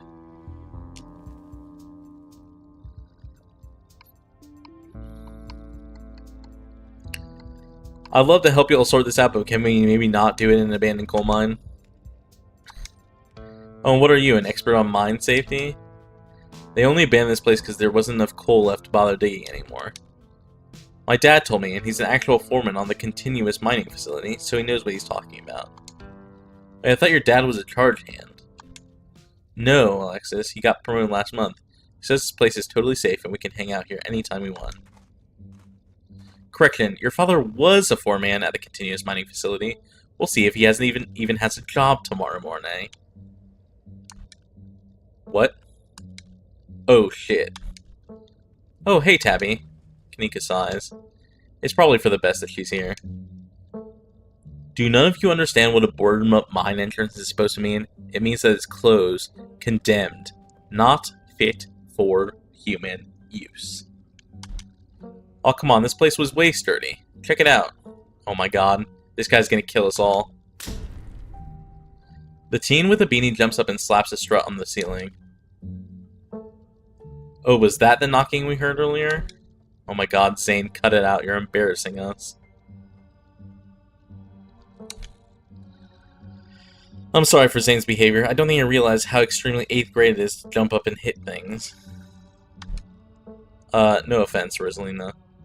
Oh, is Rosalina in the 8th grade and everyone else in, like, high school? None taken. The other 8th graders are totally immature. Not like you, Rosalina. You're smart. You're chill and smart, too. Enough. The damage is already done. Now leave. I'm tired of people in this town dragging my cousin headlong into danger. I can't believe I actually agree with Tabitha about anything, but this is the worst place I've ever been in my entire life. I'd like to see the sun again before I die. Because she's such a pick-me. I don't know who you're referring to. Yeah, Rosalina, you're really mature for your age. Come on, you guys. It's not a big deal. We used to do dangerous things all the time, and I still do dangerous things now. Stella, shut the fuck up. This is not the place to be saying shit like that. Who are we to tell them where they can't hang out? You are so wrong about this. I don't know who you think you are in this situation, Stella, but I own this mine. True. So true. Stella, you cannot be saying shit like that here. It's entirely within my rights to tell them to leave, much like it's entirely within my rights to tell you to leave. Was your lifetime ban from my mind not a clear enough message for you? So a little quirky. I think telling children it's okay to hang out in an abandoned mine that is owned by someone to trespass is a little bit more than quirky. Hell yeah, Tabitha. Tear the sad 20-something-year-old to shreds. Becca is a bad person. I cannot express that enough. Hey, I'm defending you, and I'm not sad. Where'd you get that idea? My Stella can't possibly be sad with me around. How absolutely rude.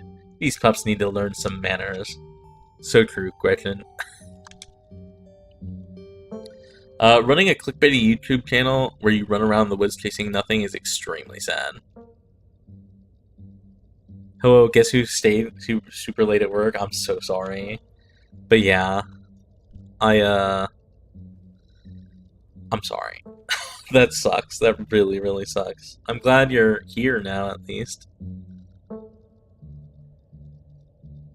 It happens. I mean, I know it happens at your job. I was really hoping your afternoon would go better than your morning, but it sounds like it really didn't.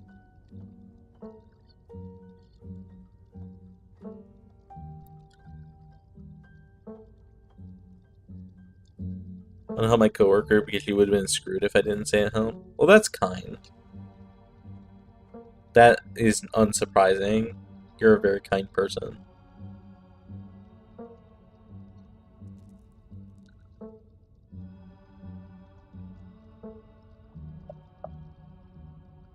You get what you give? That is true. That's actually true. Also, for the record, I have had a bottle of soju, so we're doing well. I'm feeling good. How's Scarlet Hollow been? It's good. It's ominous, but nothing bad has happened. But something bad is about to happen. You end up picking soju? Yeah, Jess suggested soju and water, so I've had soju and water. It was yogurt-flavored soju, which I'd never had before. It was very tasty.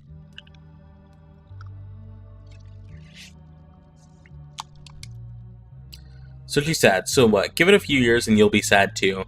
The passage of time is inescapable. So true, my queen. Yeah, I'm killing doing other work now. I see. Well, I hope it goes well. Tabitha spin, she really is.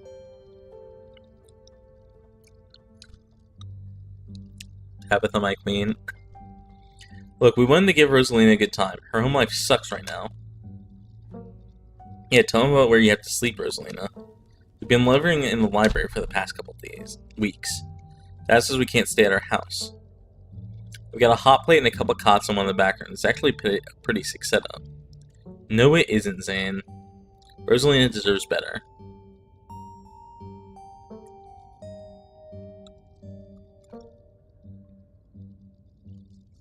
Let's just get the fuck out of here. We don't need to talk about this right now. Keep what Pixel told you to yourself earlier to yourself. I don't care about your home life. If you're going to do underage drinking, go do it in the woods. Just get off my property. Tabitha. Look, Rosalina, I'm sure Oscar had a good reason for all that. He's a good guy and he cares about you. He thinks our house is haunted. Oh no, not this again. And I should care because it's such a bullshit excuse. Becky couldn't afford it anymore and is lying to you to save face. What a coward. Like, I don't think you can, like, say that about other people's families. Isn't it, like, bullying or something? Shut up, Zane. Oscar actually invited us to check it out when we saw him earlier today. It could make for a fun, non-abandoned coal mine-related activity. Just throwing it out there. There's no ghost still. It would be cool if there was, but Becca's right. Why are we still having this conversation here? If I was Tabitha, I would literally be physically assaulting these children. Like, literally just grabbing them and dragging them off of my fucking property. Like, I don't know, like, why are we still talking? We need to be leaving. Yeet the children? Yes. Like, I don't know how else you can talk, like, why are we talking? Literally just grab one of them and start dragging them. If they kick and scream, that's fine, deal with it, but the rest of them will follow once you pull one of them. Just saying. I just wish he would be honest with me and tell me what's really going on. It's like he doesn't think I can handle it. Like I'm still a little kid. Ugh, you're all children, none of you realize how good you have it. Back in the day, each and every one of you would be pulling 12-hour shifts in this exact mine. If it weren't for child labor laws, the 5 of you might have some actual character. Damn! Jesus Christ, Tabitha. I don't think you can be saying that either. Exactly. Rosaline is not that mature anyway. She still sleeps with stuffed animals. Okay, that is more bullying, more evidence that Becca's a bad person, completely unrelated to the situation. Fuck you. It doesn't mean she's still not mature. I still have pork chop, you know. I rest my case. Wait, what'd you say about child labor?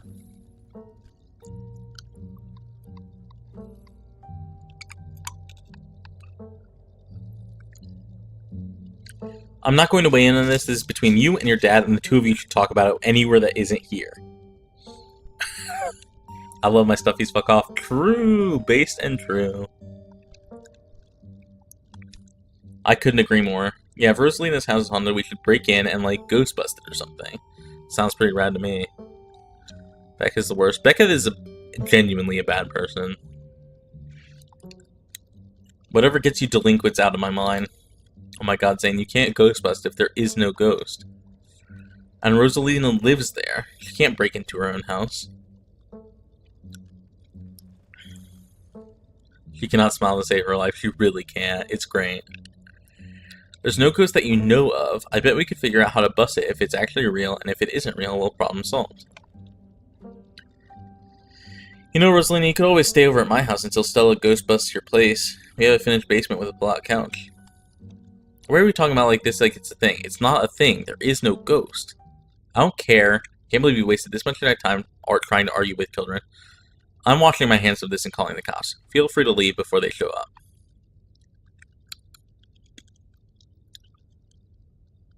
I am a little disappointed in Tabitha. I'm not gonna lie. I would have already called the cops. I would have called them on my way over and been like, there's kids trespassing in my mine. I'm going to get them out. Please arrive.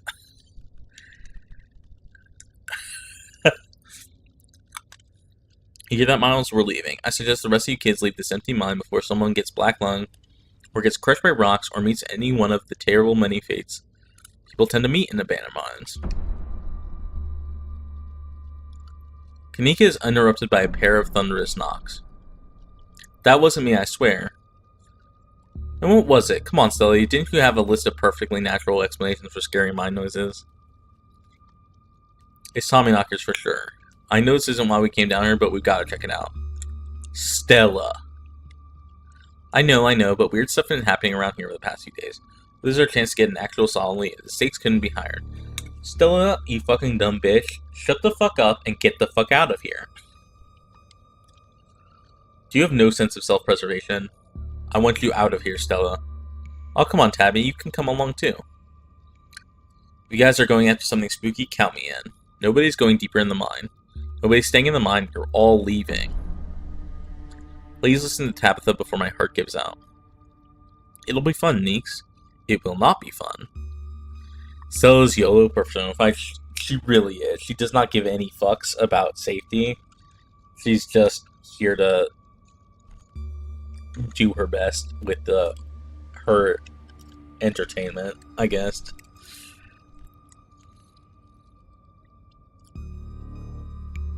Wait a second, where'd three of you run off to? Are you kidding me? Unbelievable. Wow, Kanika, maybe if you weren't still scared of the dark or whatever, you would have noticed them sneak off. I noticed them sneak off, and I've been zoning out the whole time we've been here.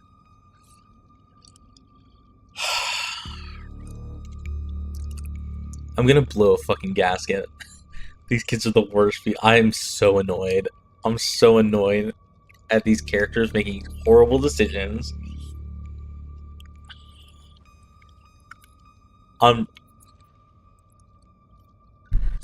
Hey, you want to go chase after them? If we don't, they will die, Wiz.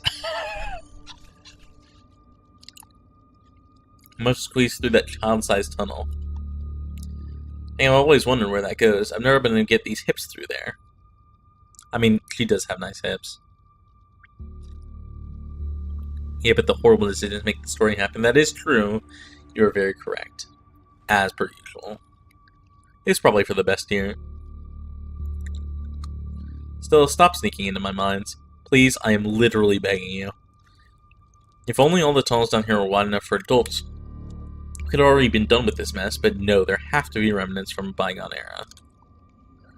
Why didn't you just talk about how child labor was the good old days a minute ago? I was trying to get you to leave my mind. Pekka's head pops out from the tunnel's entrance. We're not allowed to let you come in here and ruin our good time. The mine is safe. I've been here a million times. Yeah, if Becca says we're safe, then we're totally safe. Whatever, come on you two. I know a cool spot this way. Okay, I think I know where the tunnel rejoins the rest of the mines. I'll go look for them. I want each and every one of you to take note of the fact that I'm doing that. If those idiots get lost themselves and die, I'm not letting their families sue me into the ground. She's so real for that. Are those really your priorities right now? Yeah, do you have a problem with that? I want the rest of you out of my mind. Except for you, Nori. I'm not letting you out of my sight. Yeah, sure, I can never fit in that tunnel anyways. They have crossed a barrier that I cannot, so my time here is up. Zane, you might be a dumbass, but you're a very real dumbass. But only because Stella promised me a ghost hunt tomorrow. Zane is so chill. Yeah, he's very chill. He's just stupid. He's a little too chill, if you know what I mean. Whatever, I still have to do my dailies anyways, and the service down here sucks.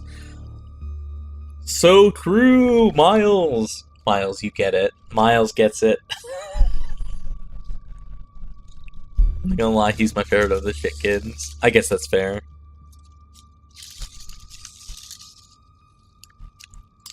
I think Miles is so far the most relatable one. I don't think he's great though. Like, I feel like he has the priorities of an actual teenager.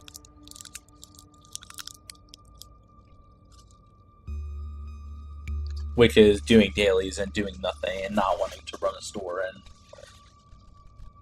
literally just wanting to hang out around people. I was very much like him as a teenager. Just like being present, but also not really wanting to deal with anything.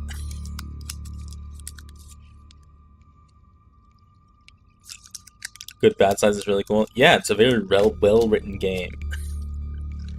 A very, very well-written game. I will happily escort these two knuckleheads out. Oh my god, Stella's giving us the fucking puppy dog eyes.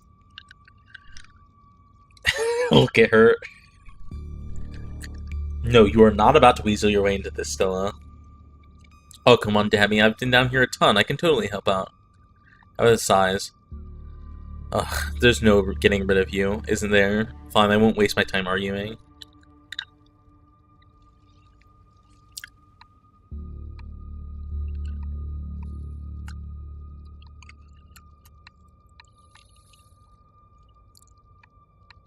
I think I'm going with the mystical option. I do not want any of these options, these other options. Oh my god, Wiz, please. There's no way around it. It isn't just those kids. Something is calling out to us from down below. Noted. Let's not linger any longer than we have to, shall we? Want me to take Gretchen with me? I don't know if it'll be easier to cover more ground without her. Excuse me. I am a formidable and self-sufficient monster hunting companion. Yeah, that's probably for the best. I don't want to repeat it last night. And who knows if we'll have to do any climbing. Gretchen Palico confirmed. True! Also, fun fact, I know what that is now. Wiz, if you had said that, like, I don't know, a week into my streaming days, I would not have known what a Palico was. Which is very funny.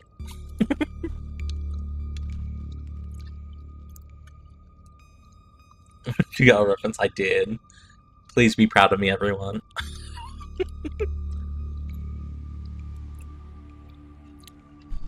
I'll see you on the other side, hopefully soon. For sure, we won't be long. Cool, can't wait to get bust some ghosts tomorrow. Kamiko, Miles, and Zane head to the entrance to the and Gretchen, don't forget Gretchen. Leaving you, Tabitha, and Stella to find the remaining teens. Alright, no dawdling. We should be able to catch them if we go this way. You and Stella exchange a glance as Tabitha ventures forward. She really does. She's really always giving us the eyes.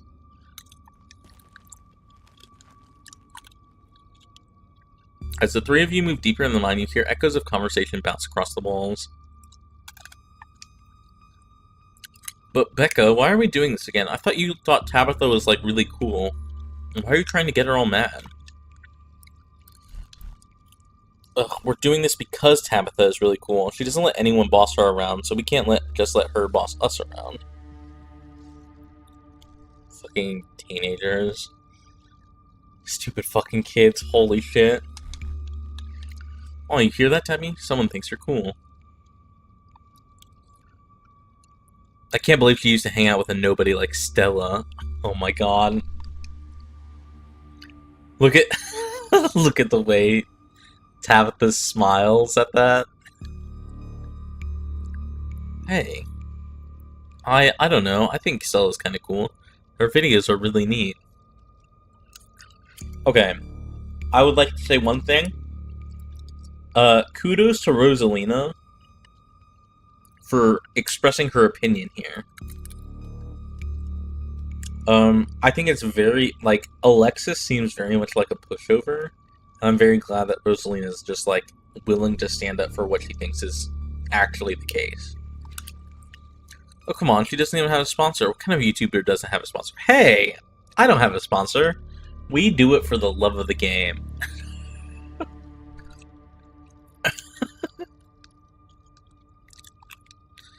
I mean, not yet, but I'm in talks with Meat Rice. I make plenty from ads and donations. Nori caught a stray, I really did.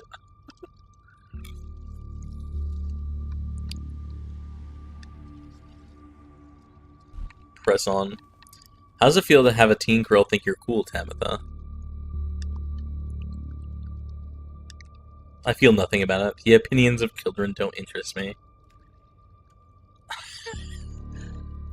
This is the right response, even if she doesn't actually think it.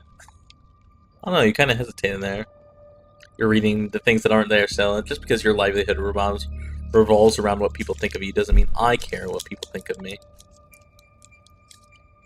Tabitha realizing that she actually does care about what people think of her. Congratulations on your sponsor, though. Aww, Tabitha is actually just a good person who maybe is okay with union busting and labor laws and child labor laws, but she's sweet when she can be.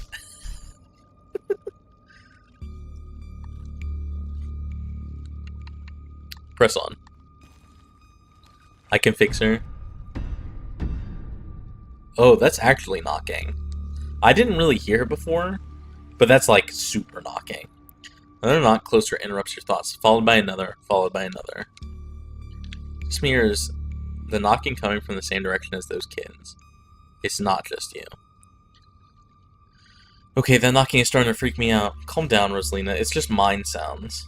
Did you guys see that? No, it was just a shadow. There's no reason to get freaked out. I saw it. Shut up, there's nothing down here. Stop trying to scare me.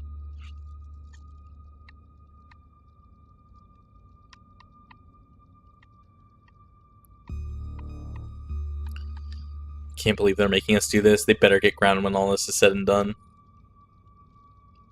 As much as I appreciate the sentiment, I hope you're wrong. If they get grounded, it means people found out about this. I hate dealing with parents.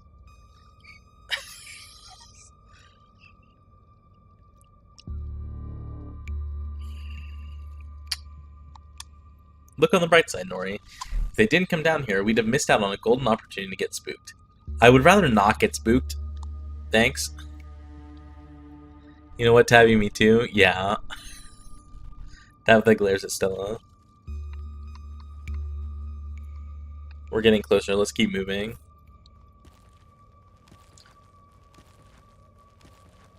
I hate this. I really don't like this. As you progress deeper into the mine, the knocking grows more frequent. It's still distant, but it's much louder than before. The tunnel ends abruptly in front of you. A century-old ladder is the only way forward. In the darkness beyond, you can still hear the echoes of terrified teens, their panicked arguing bouncing down the pitch-black corridors. The pit radiates with rage, a white-hot anger. It hates you. But at the heart of it, you can sense something else. The quiet hum of a darker presence. The heart calls to you, desperate to be witnessed. I don't like this, guys. I don't like this, guys. Oh no. I'm glad the lights are on in this room. And here we are. The tunnel they crawled through passes through the chamber below. It shouldn't be hard to find them once we get down there. I've never been this far in. Congratulations, Stella. You get what you wanted.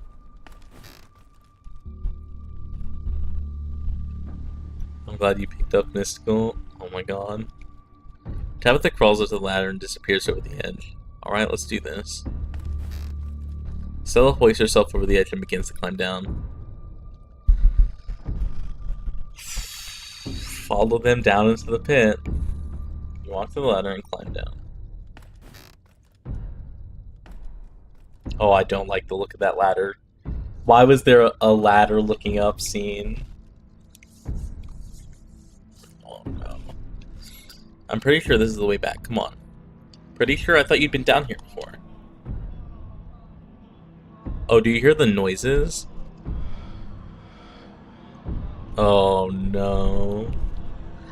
Okay, maybe I didn't get this far in, but whatever, it doesn't matter. I definitely remember the way out. Hurry, I don't want to be down here anymore. Actually, I think it was this way. Oh, shut up. No one even wanted you to come with us anyways. Oh no, I hate this. I hate this so much. I hate this so much. Also, Becca is a bad person. Becca. Yep, they're close, alright. Good thing they're so damn loud. It sounds like they're really lost. The voices around you, those are the teens of your companions, sound odd, distant. Step forward. There's something in the darkness before you that's much louder, that you don't hear it. Walk towards it.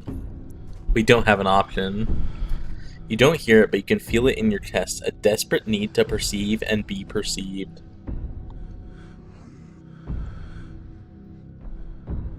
Oh, I hate this, I hate this, I hate this. That's how you make a horror VM true.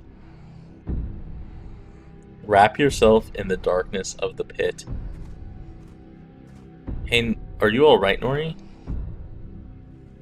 Bear witness. What do you think you're doing? Get away from there. Oh, I don't... Oh, no. Oh, what is that? Miners? I missed the line. Can I get to a log? Your cousin dives towards you, but not before the light of your phone illuminates the chamber. You said we wouldn't use this shipment. What is that? You know it's compromised. We couldn't afford to wait on the new wood, Charles. That's Charles Shaw. Charles Shaw is the standing man, but he's also the one that is known for causing the lax mine stuff, which means that this is the Scarlet guy who reportedly saved the mine. That book is either lying or wrong. I call to the stand, bear witness. See, what I was thinking was bear witness, foul tarnished. Right? Is that how that goes? I think that's how that goes.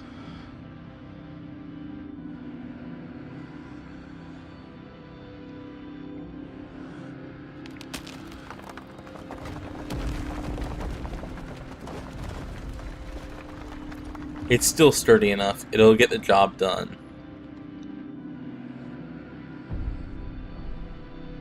why are there fires? Nori, are you alright? Oh, thank God you're alive. It looked like you had a seizure or something, and then you and Tabby just conked out. Us and Tabby. Yeah, it's obvious. No, it is obvious, though. I'm fine. Ugh. You can barely open your eyes. You're not fine. Neither of you move a muscle. I don't want you straining yourselves while you're still recovering from whatever that was. I'm going to get you both some help. I'll be back soon, I promise. Don't die on me, alright? You fade back out of consciousness as your companion clambers out of the pit, intent on your rescue. Oh my god.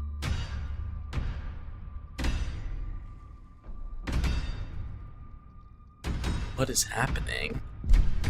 You raise up on your elbows, head still swimming from the visions, your surroundings coming back into focus.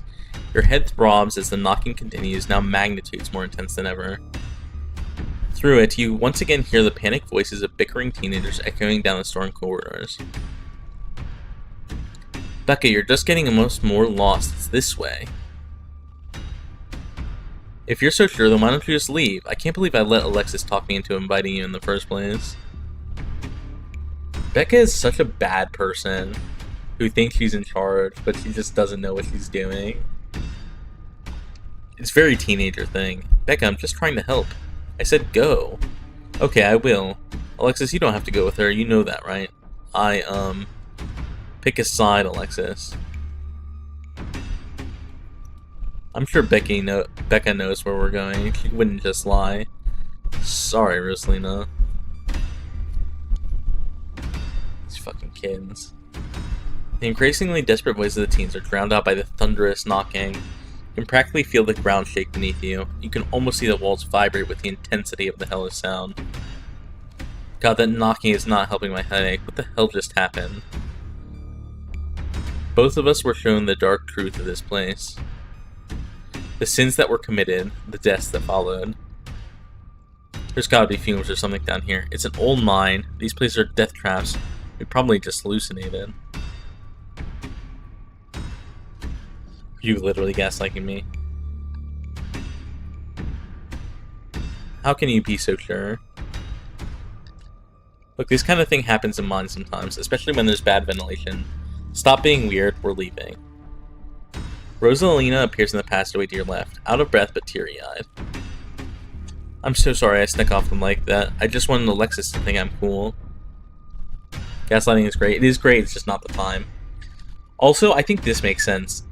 Alexis is one of those people that is a good person, but is constantly talked down and is, like, made of paper. Right? And so she doesn't have self-confidence, and so she just goes along with what the bad people think. I think Alexis could be a good person if she had a spine, but she doesn't. A liberal? God damn, Wiz. Jesus Christ.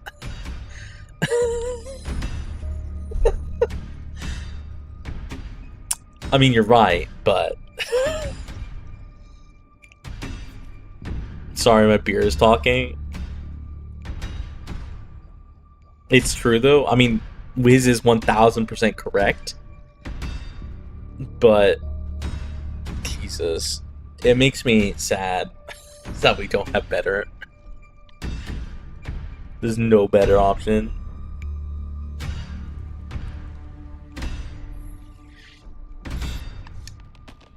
The entire cavern shakes with the sound of rockfall. I don't know what the hell is up with this knocking, but that is the sound of a mine collapse. Quick, up the ladder, both of you. Wait, Becca and Alexis are still down there. You can't just leave them here. I know which way they were going. They'll listen to you this time, I promise. Do you have a death wish, little girl? This isn't a movie. The best thing we can do to help those girls is not be buried alive ourselves.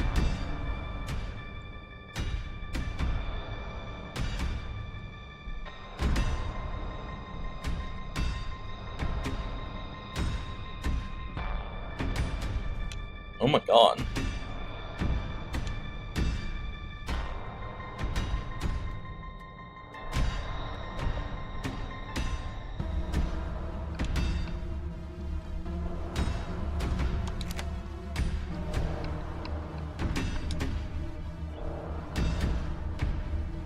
The depths.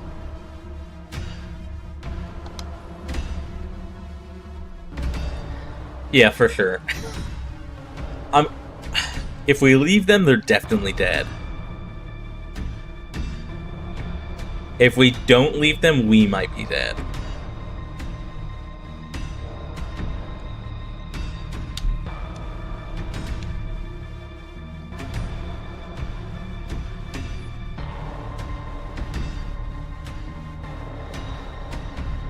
Fuck them kids. They're bad people, but I can't just say fuck them kids, I don't think.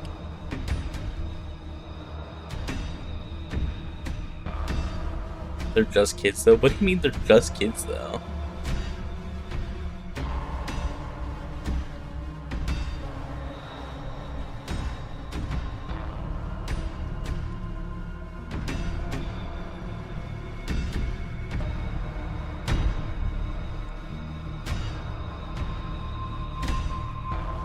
They're not bad people, is what I meant? Yeah, that's the thing. Becca is definitely a bad person. Alexis is a liberal.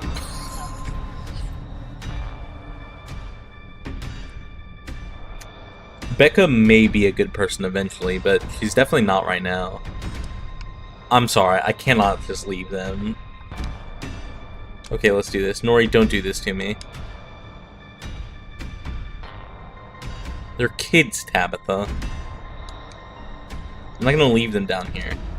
Are you serious? Thank you, they're back this way. We gotta save, live, and re-educate the conservative. Yeah, for real. Rosalina runs back the way she came.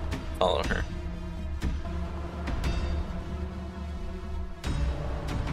The mines shake with each new thunderous blow as bits of rock and dust fall off the ceiling and scatter on the floor around you. Rosalina leads the way and Tabitha isn't far behind you. I thought you knew the way out. I thought you'd be down here a million times already. I was making it up, okay? I swear to God, Nori, if we get stuck down here.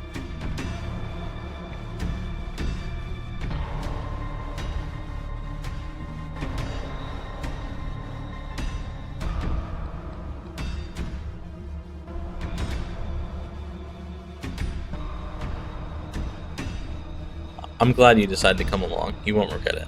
We'll see about that. We're coming. Just stay where you are. Rosalina, you came back. I don't want to die down here. Then move. Okay, okay. You quickly push your way back towards the entrance, pieces of rock falling, littering the path around you.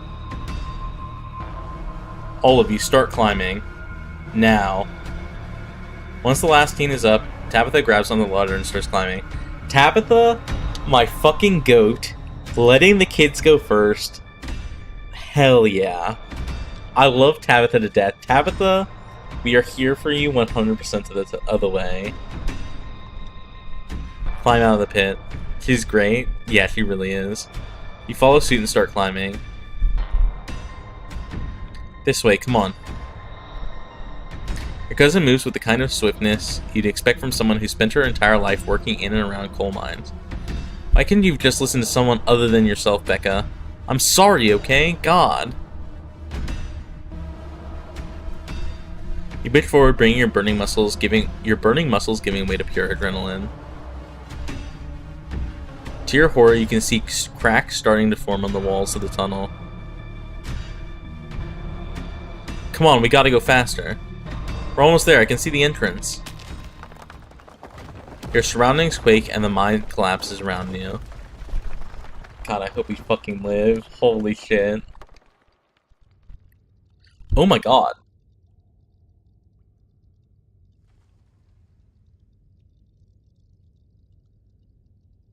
And then the knocking fades and you feel safe having arrived back at the entrance in one piece. I don't know about one piece. I don't know about that. What the fuck? What the fuck? Rosalina, are you okay? God, it really pisses me off that someone good got hurt. Clearly she's not okay, idiot. Maybe one of us is in one piece, yeah. Shut up, Becca. It was your idea to go down here in the first place. This is your fault. Okay, Alexis saying something correct. 1000% correct. I'm glad it's coming from her. Because that shows character development. Because she's not gonna... I don't think she's gonna be as paper to Becca again. Shit, why? Why did this have to happen? Okay, the knocking stopped at least. All of you stay exactly where you are. I'm gonna make some calls.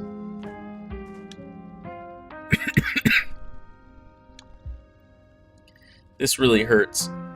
Yeah. Stella and Kanika popped their heads through the mine entrance. Tabitha just stormed out of there, are you? Oh my god. Rosalina, can you hear me? We're gonna get you out of here, okay? Stella already called an ambulance. Yeah, I bet it does. I bet it does too. But that means the cops are gonna come. They're gonna know I was drinking. They're gonna know we went in there to drink, right? Oh my god. Becca, shut the fuck up. That is the last of your concern. Holy shit. Jesus Christ. Becca, that doesn't matter. My dad finds out he'll kill me. He can't know.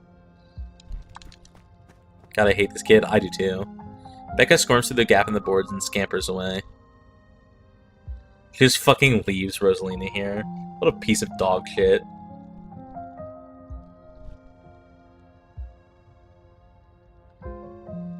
Yeah, it is classic. It's a very classic team in, but she's an actually bad person. Holy shit. Don't worry about her, Rosalina. She's being an asshole. One of us should wait by the gate to make sure they can find us up here. I should check in with Tabby, see if she needs help. We're going to get help. Everything's going to be okay. I appreciate that Gretchen stayed behind to, like, comfort Rosalina in the way that she can. I'll go down to the gate. Rosalina, I'm so sorry. I'll be back soon. We're going to get you out of here and you're going to be just fine, okay? Maureen and Alexis will keep you safe until then. Don't worry, pup. I know you're sick, but I'm here to keep you warm. Aw, look at that. Gretchen is also goated. Gretchen, Tabitha, two best characters in this game, for sure. Am I gonna die? Rosalina, don't say things like that.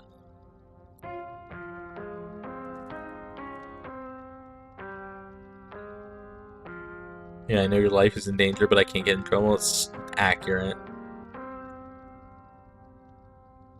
I can't believe we can have a whole playthrough without Gretchen. Most of the playthroughs don't have Gretchen, because Talk to Animals is only one of like 8 options. And you only get to pick 2. There's only the present moment. Just focus on your breath. Thanks, Nori. Rosalina's breath comes in quick, irregular bursts. If I don't take it, tell my dad I'm sorry. I'm the one who has something to be sorry about. This is all me and Becca's fault. We never should have gone down there. Alexis is not bad. It's not your fault. I went down there because I wanted to. Rosalina pauses, catching her breath.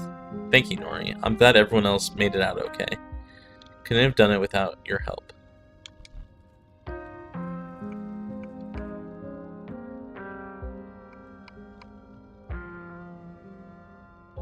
Okay, this has nothing to do with the alcohol. Whatever happens tonight, you should remember it, Alexis. You should stop hanging out with Becca. She bullied both of you into doing things that you want to do. Just so I couldn't do more.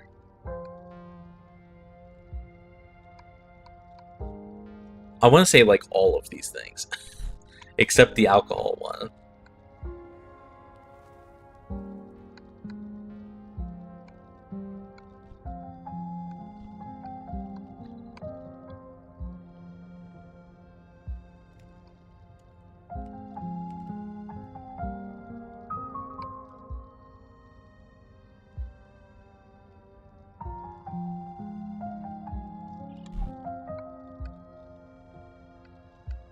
I don't know. God, I hope fucking Rosalina survives. If Rosalina doesn't survive, we're fucking resetting this fucking playthrough. Like, Jesus Christ.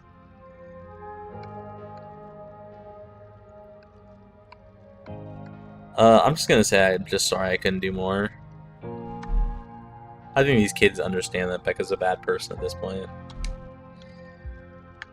If I didn't stick with Becca once we started getting lost, none of this would have happened. But I'd just been more smart or more brave, but I wasn't. Now Rosalina is. Jeez. It's just not fair. You're the nicest person I know, Rosalina. It's not fair that this happened to you, and I'm so sorry. It's okay, Alexis. It's okay. I can't believe you're the one comforting me. Rosalina, can you hear me? Yeah, it just hurts like hell. Sorry, I shouldn't be pushing you to talk. I'll just hold your hand until they come back with help, okay? Don't go to sleep just yet, pup. Alexis grasps Rosalina's hands. Tears streak down both of their cheeks as you sit in silence together, waiting for the long, anxious moments to pass before help arrives. Oh my god.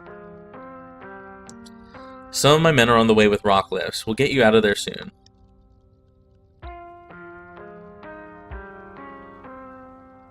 I have some wild info which is very funny if you want to know about things that can happen in other playthroughs with other perks. We'll wait on that until after this playthrough is done, I think.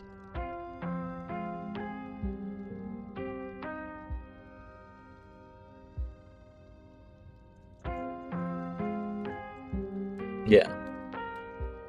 Thank you. They're over here, Earl. Jesus H. Christ, you weren't kidding about the emergency. There'll still be a bit for the ambulance. The nearest depot over in Brevard is over in Brevard, so it'll be at least another half hour. Holy shit, get the fucking doctor up here. Oh my god. You heard the man. You had a half hour to get her out of there. Move it. Rosalina, sweetie, I'm here. Dad, I'm sorry. I'm so sorry. You don't have to be sorry. It's okay. We're all here. Dang, that's actually a horrible response time. It really is. It's very, very bad. You can hang on, Rosalina. I know you can. Tabitha's men get to work and manage to pull Rosalina out from the rubble just as the ambulance arrives. What a nice dad, though. Yeah, Oscar is a good dad. There's a lot of parents that would not be treating this moment with like the amount of discipline to like not freak out, either at the situation, at your kid, at anything else.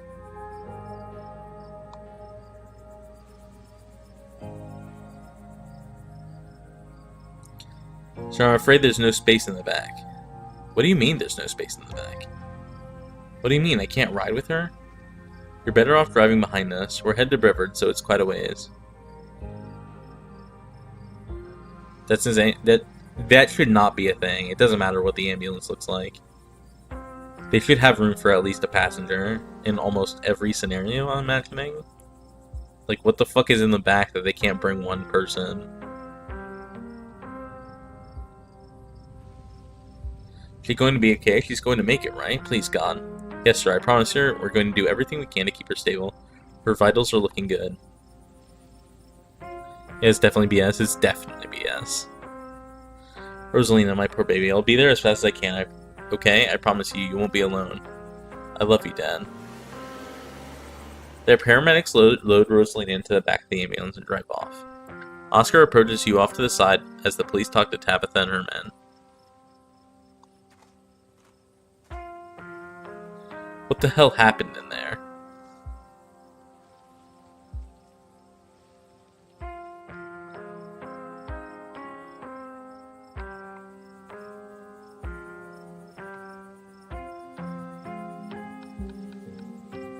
I mean,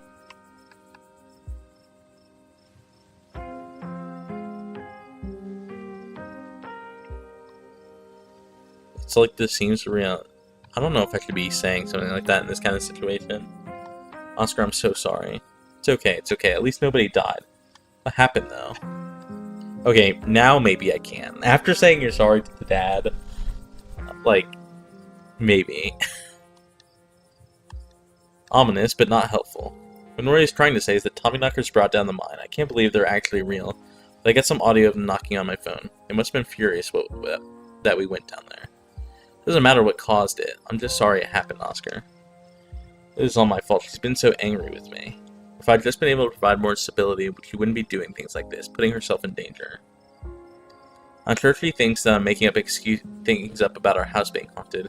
But I've seen things I can't explain, and it's only gotten worse over time. My offer still stands to check it out for you. Once you're back from the hospital, that is. Thanks, Stella. That means a lot.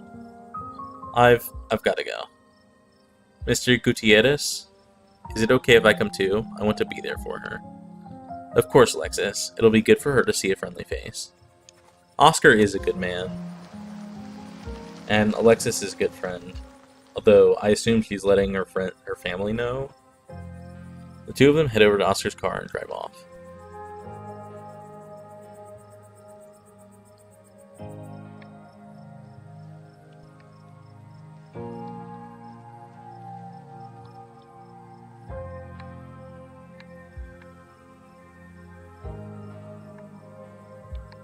I don't even know how to describe this. We'll start with the human one. Do you think Rosalina's going to be okay? Paramedic said she was stable. She's a tough kid. She'll be okay. I don't know who this is referring to, but it's not something you should say. Ditchlings. Something tells me that this was only the beginning of our ditchling problem. Now that you mention it, Kanika's mom said the numbers we saw in the woods were a big deal. Nobody even died here tonight. I feel like we're left with even more questions than we had this morning. And we had a lot of questions this morning. Hey, maybe we just averted whatever disaster they were here to predict, though. This is all still a little too magic for me. Just because two bad things have happened doesn't mean there's a pattern, right? There was a stone carving on the wall of that pit that showed me what happened to this place. Charles Shaw was set up. There was a stone carving on the wall of that pit. It gave me some sort of vision. I saw what happened to this place. The Scarlets caused the old collapse. Charles Shaw was set up. No way. Dude was a monster. I mean, the Scarlets were monsters too. They still are. Okay. Hello? I'm a Scarlet? Fucking Christ? What am I saying? Visions aren't real. Visions can't be real. That would be magic. I don't know, Neeks. You weren't down there. Nori and Tabby had, like, simultaneous seizures next to a creepy stone carving. It was like something out of a movie.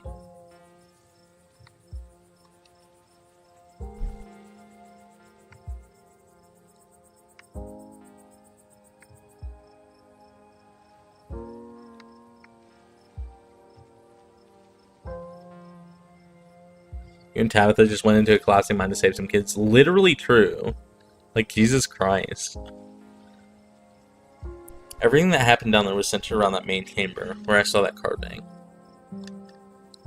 Stella showed me a photo. Weird stuff. Yeah, really weird. I saw something down there, like the shadows of dead miners. They were right behind you right before you left, and they followed us when we went after Becca and Alexis. Did you not see them? Whoa, I didn't see anything other than the two of you in that carving. That's super weird. I don't want to doubt what you've experienced, but you were deep in a dark abandoned coal mine. I've just been primed to see things. And now that I think about it, that totally fits the profile for some of the Tommyknocker stories. What if there are actual bona fide ghosts? Oh, Stella. I don't really care if they were Tommyknockers or not. I'm gonna be so for real. What happens now? What happens now? We go home. Now hold on a minute, Miss Scarlet. I don't know if you have a quick word with your cousin, miss, in private. Okay, fine. Just make it quick, and don't you dare try and pull anything on her. She did nothing wrong here. Who's this cop? This cop on the left. We haven't met him yet. We met fucking Deputy Sunglasses last night. Ladies, I'm afraid that means you too. She's so awesome. Tabitha is actually the fucking goat. Aside from union busting, always have to make that clarification.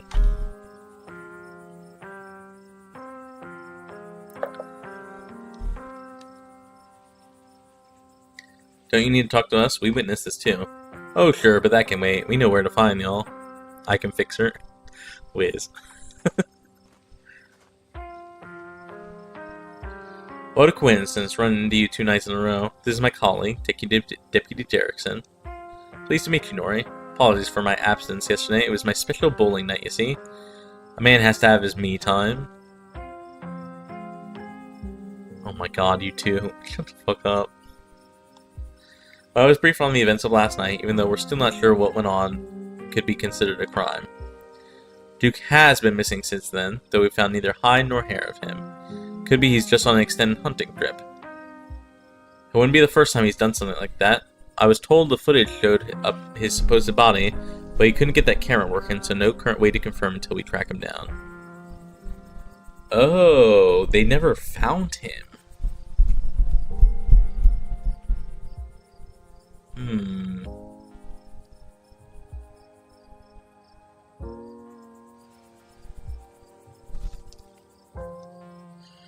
Now, I understand both of these were terribly unfortunate accidents that had nothing to do with you being in the area, but as officer of the law, you have to understand that we get a little suspicious when we see the same face multiple times in a row.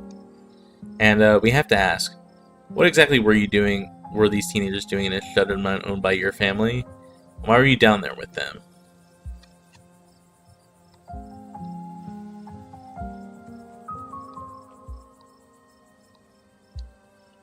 We saw some teens sneak into an abandoned mine, so we went after them. That's the actual truth. We were just trying to do the right thing. Of course, very noble of you. Pardon our questions, just trying to gather all the facts, you see. Just being thorough, as our duty as officers of the law. If there's nothing more you can tell us, I suppose we'll let you go about your evening, but we may be in touch. Have a good one. They asked one question. They asked one question. Deputy Derrickson tips his hat to you. Two officers wander towards the mine. Derrickson takes notes as they examine the scene. Make your way towards Stella and Kanika. I can't believe. 2 nights in a row? Is it my fault, Neeks? Stella, no. This is just an awful coincidence. It's not your fault. Hey, I guess the cops are done with you? What, are they going to take you in for being present in an accident? Sorry if they gave you a hard time. Small-time cops, you know. Always blame everything on drifters. Even acts of God, I guess. Excellent. You didn't get arrested. Now, come on. Let's get back to the estate. I'd like to get some rest before I have to deal with the fallout of everything that happened tonight. I'll see you tomorrow, okay? Please stop trying to get my cousin killed, Stella. Come on, let's go. Let's go.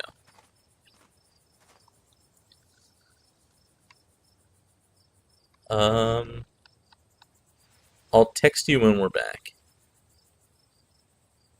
Let them know that we're safe. Tabitha doesn't say a word as the car cuts along the darkened road. You try to keep your eye on the surrounding wilderness as she drives, wary of what might lurk behind the tree line.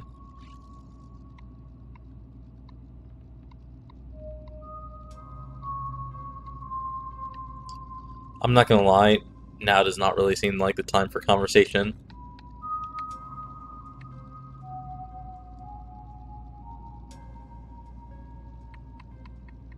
I think I'm just gonna ride in silence. Maybe we should just ask how she's holding up. Tension's kinda crazy. True. Poorly, but I'd rather we didn't get into it. Alright. Very well. Her eyes wander back to the tree line as you and Tabitha sink back into silence.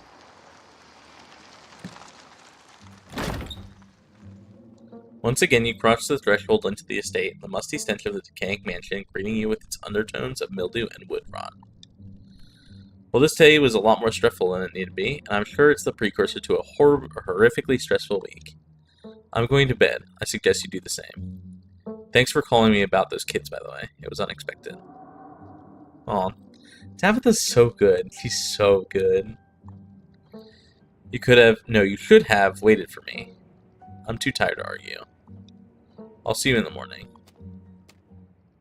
Tabitha turns and makes her way up the stairs, her posture defeated.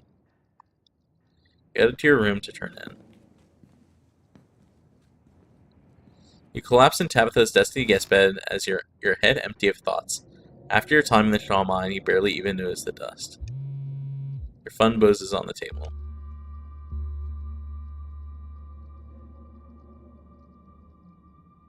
Y'all, these are those things, right? Kanika sends a picture of a pair of ditchlings by the side of the road. Fuck me. I saw them again, too. Oh my god, there's so many of them.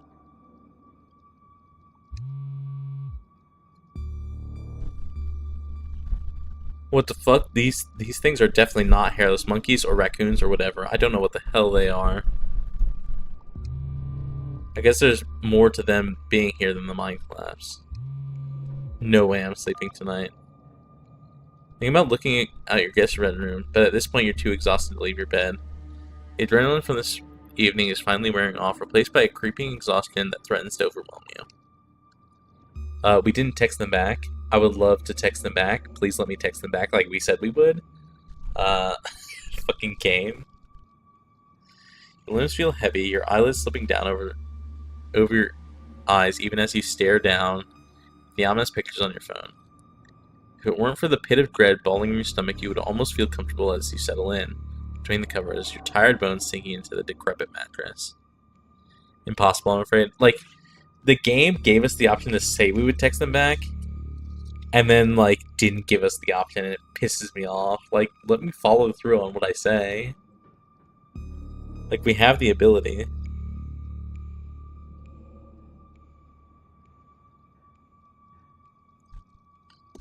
This is very annoying. When you close your eyes, you see Rosalina's face twisted with pain, staring up at you with tear-streaked cheeks. Trapped by powers beyond her control, terrifying of what her now uncertain future would hold.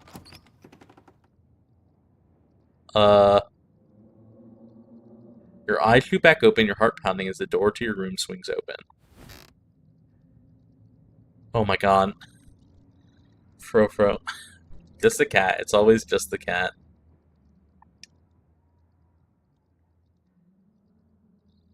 Don't read into this. The woman kicked me out. Just want a warm place to sleep.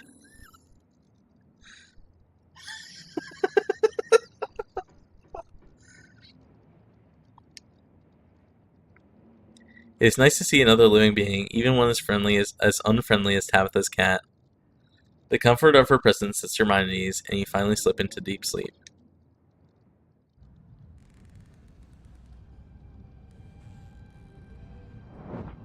Oh, I don't like this. This is the end of the chapter for sure, but...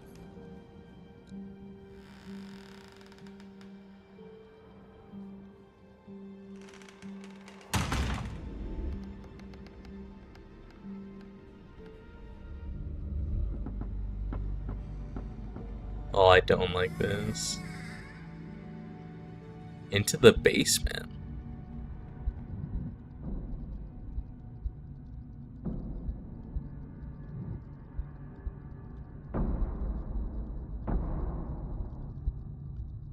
I hate this. Proceed if you dare.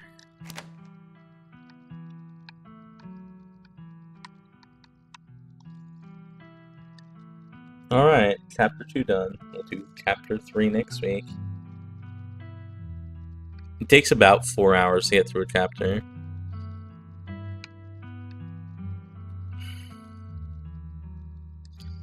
I'm not gonna lie. This is, I think, about as good of an ending as we could have gotten for chapter 2. Because, like, Rosalina's injured, but no one died. If we had left Becca and Alexis down there, they definitely would have died. Like, for sure.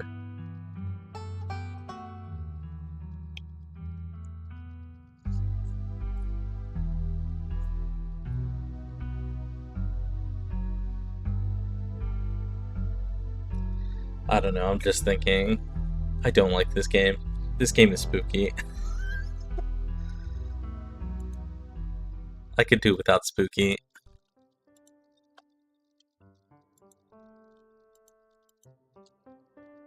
It's so good. It is very good. I don't like it. I have a bad feeling about it. You know what I'm saying? But that's kind of the point. The spookiest perfect level? Yeah. Just waiting for more people to die. The next chapter is gonna be fucking terrifying. I was about to say, isn't it the point? It is the point. It's sriracha levels of spice. That's not very spicy at all. Sriracha is not spicy. It's not that bad. It's like a 2 out of 10. That's not true. It's more like a 3 or a 4 out of 10, but still. I know. Oh my god. It's Cholula levels. Cholula also isn't that spicy. Y'all, I had Bulldog for lunch today. Granted, it was carbonara, which is not the spiciest. But still.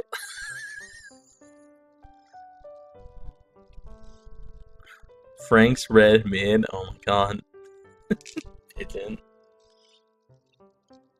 Anyways, we gotta call it here before my throat gives out. It's really strained. I need more water. You guys have a good rest of your evening. I will see you all on Thursday for more Skyrim.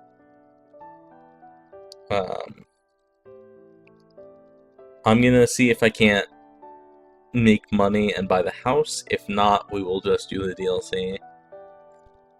I think. Maybe some tea would help. That took a lot of effort for you to not say coffee, I'm sure. We grind for Solitude tomorrow?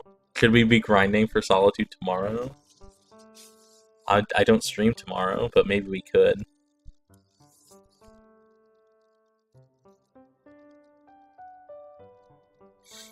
You too, Pigeon, you too. Tomorrow is Thursday. Tomorrow is not Thursday, but...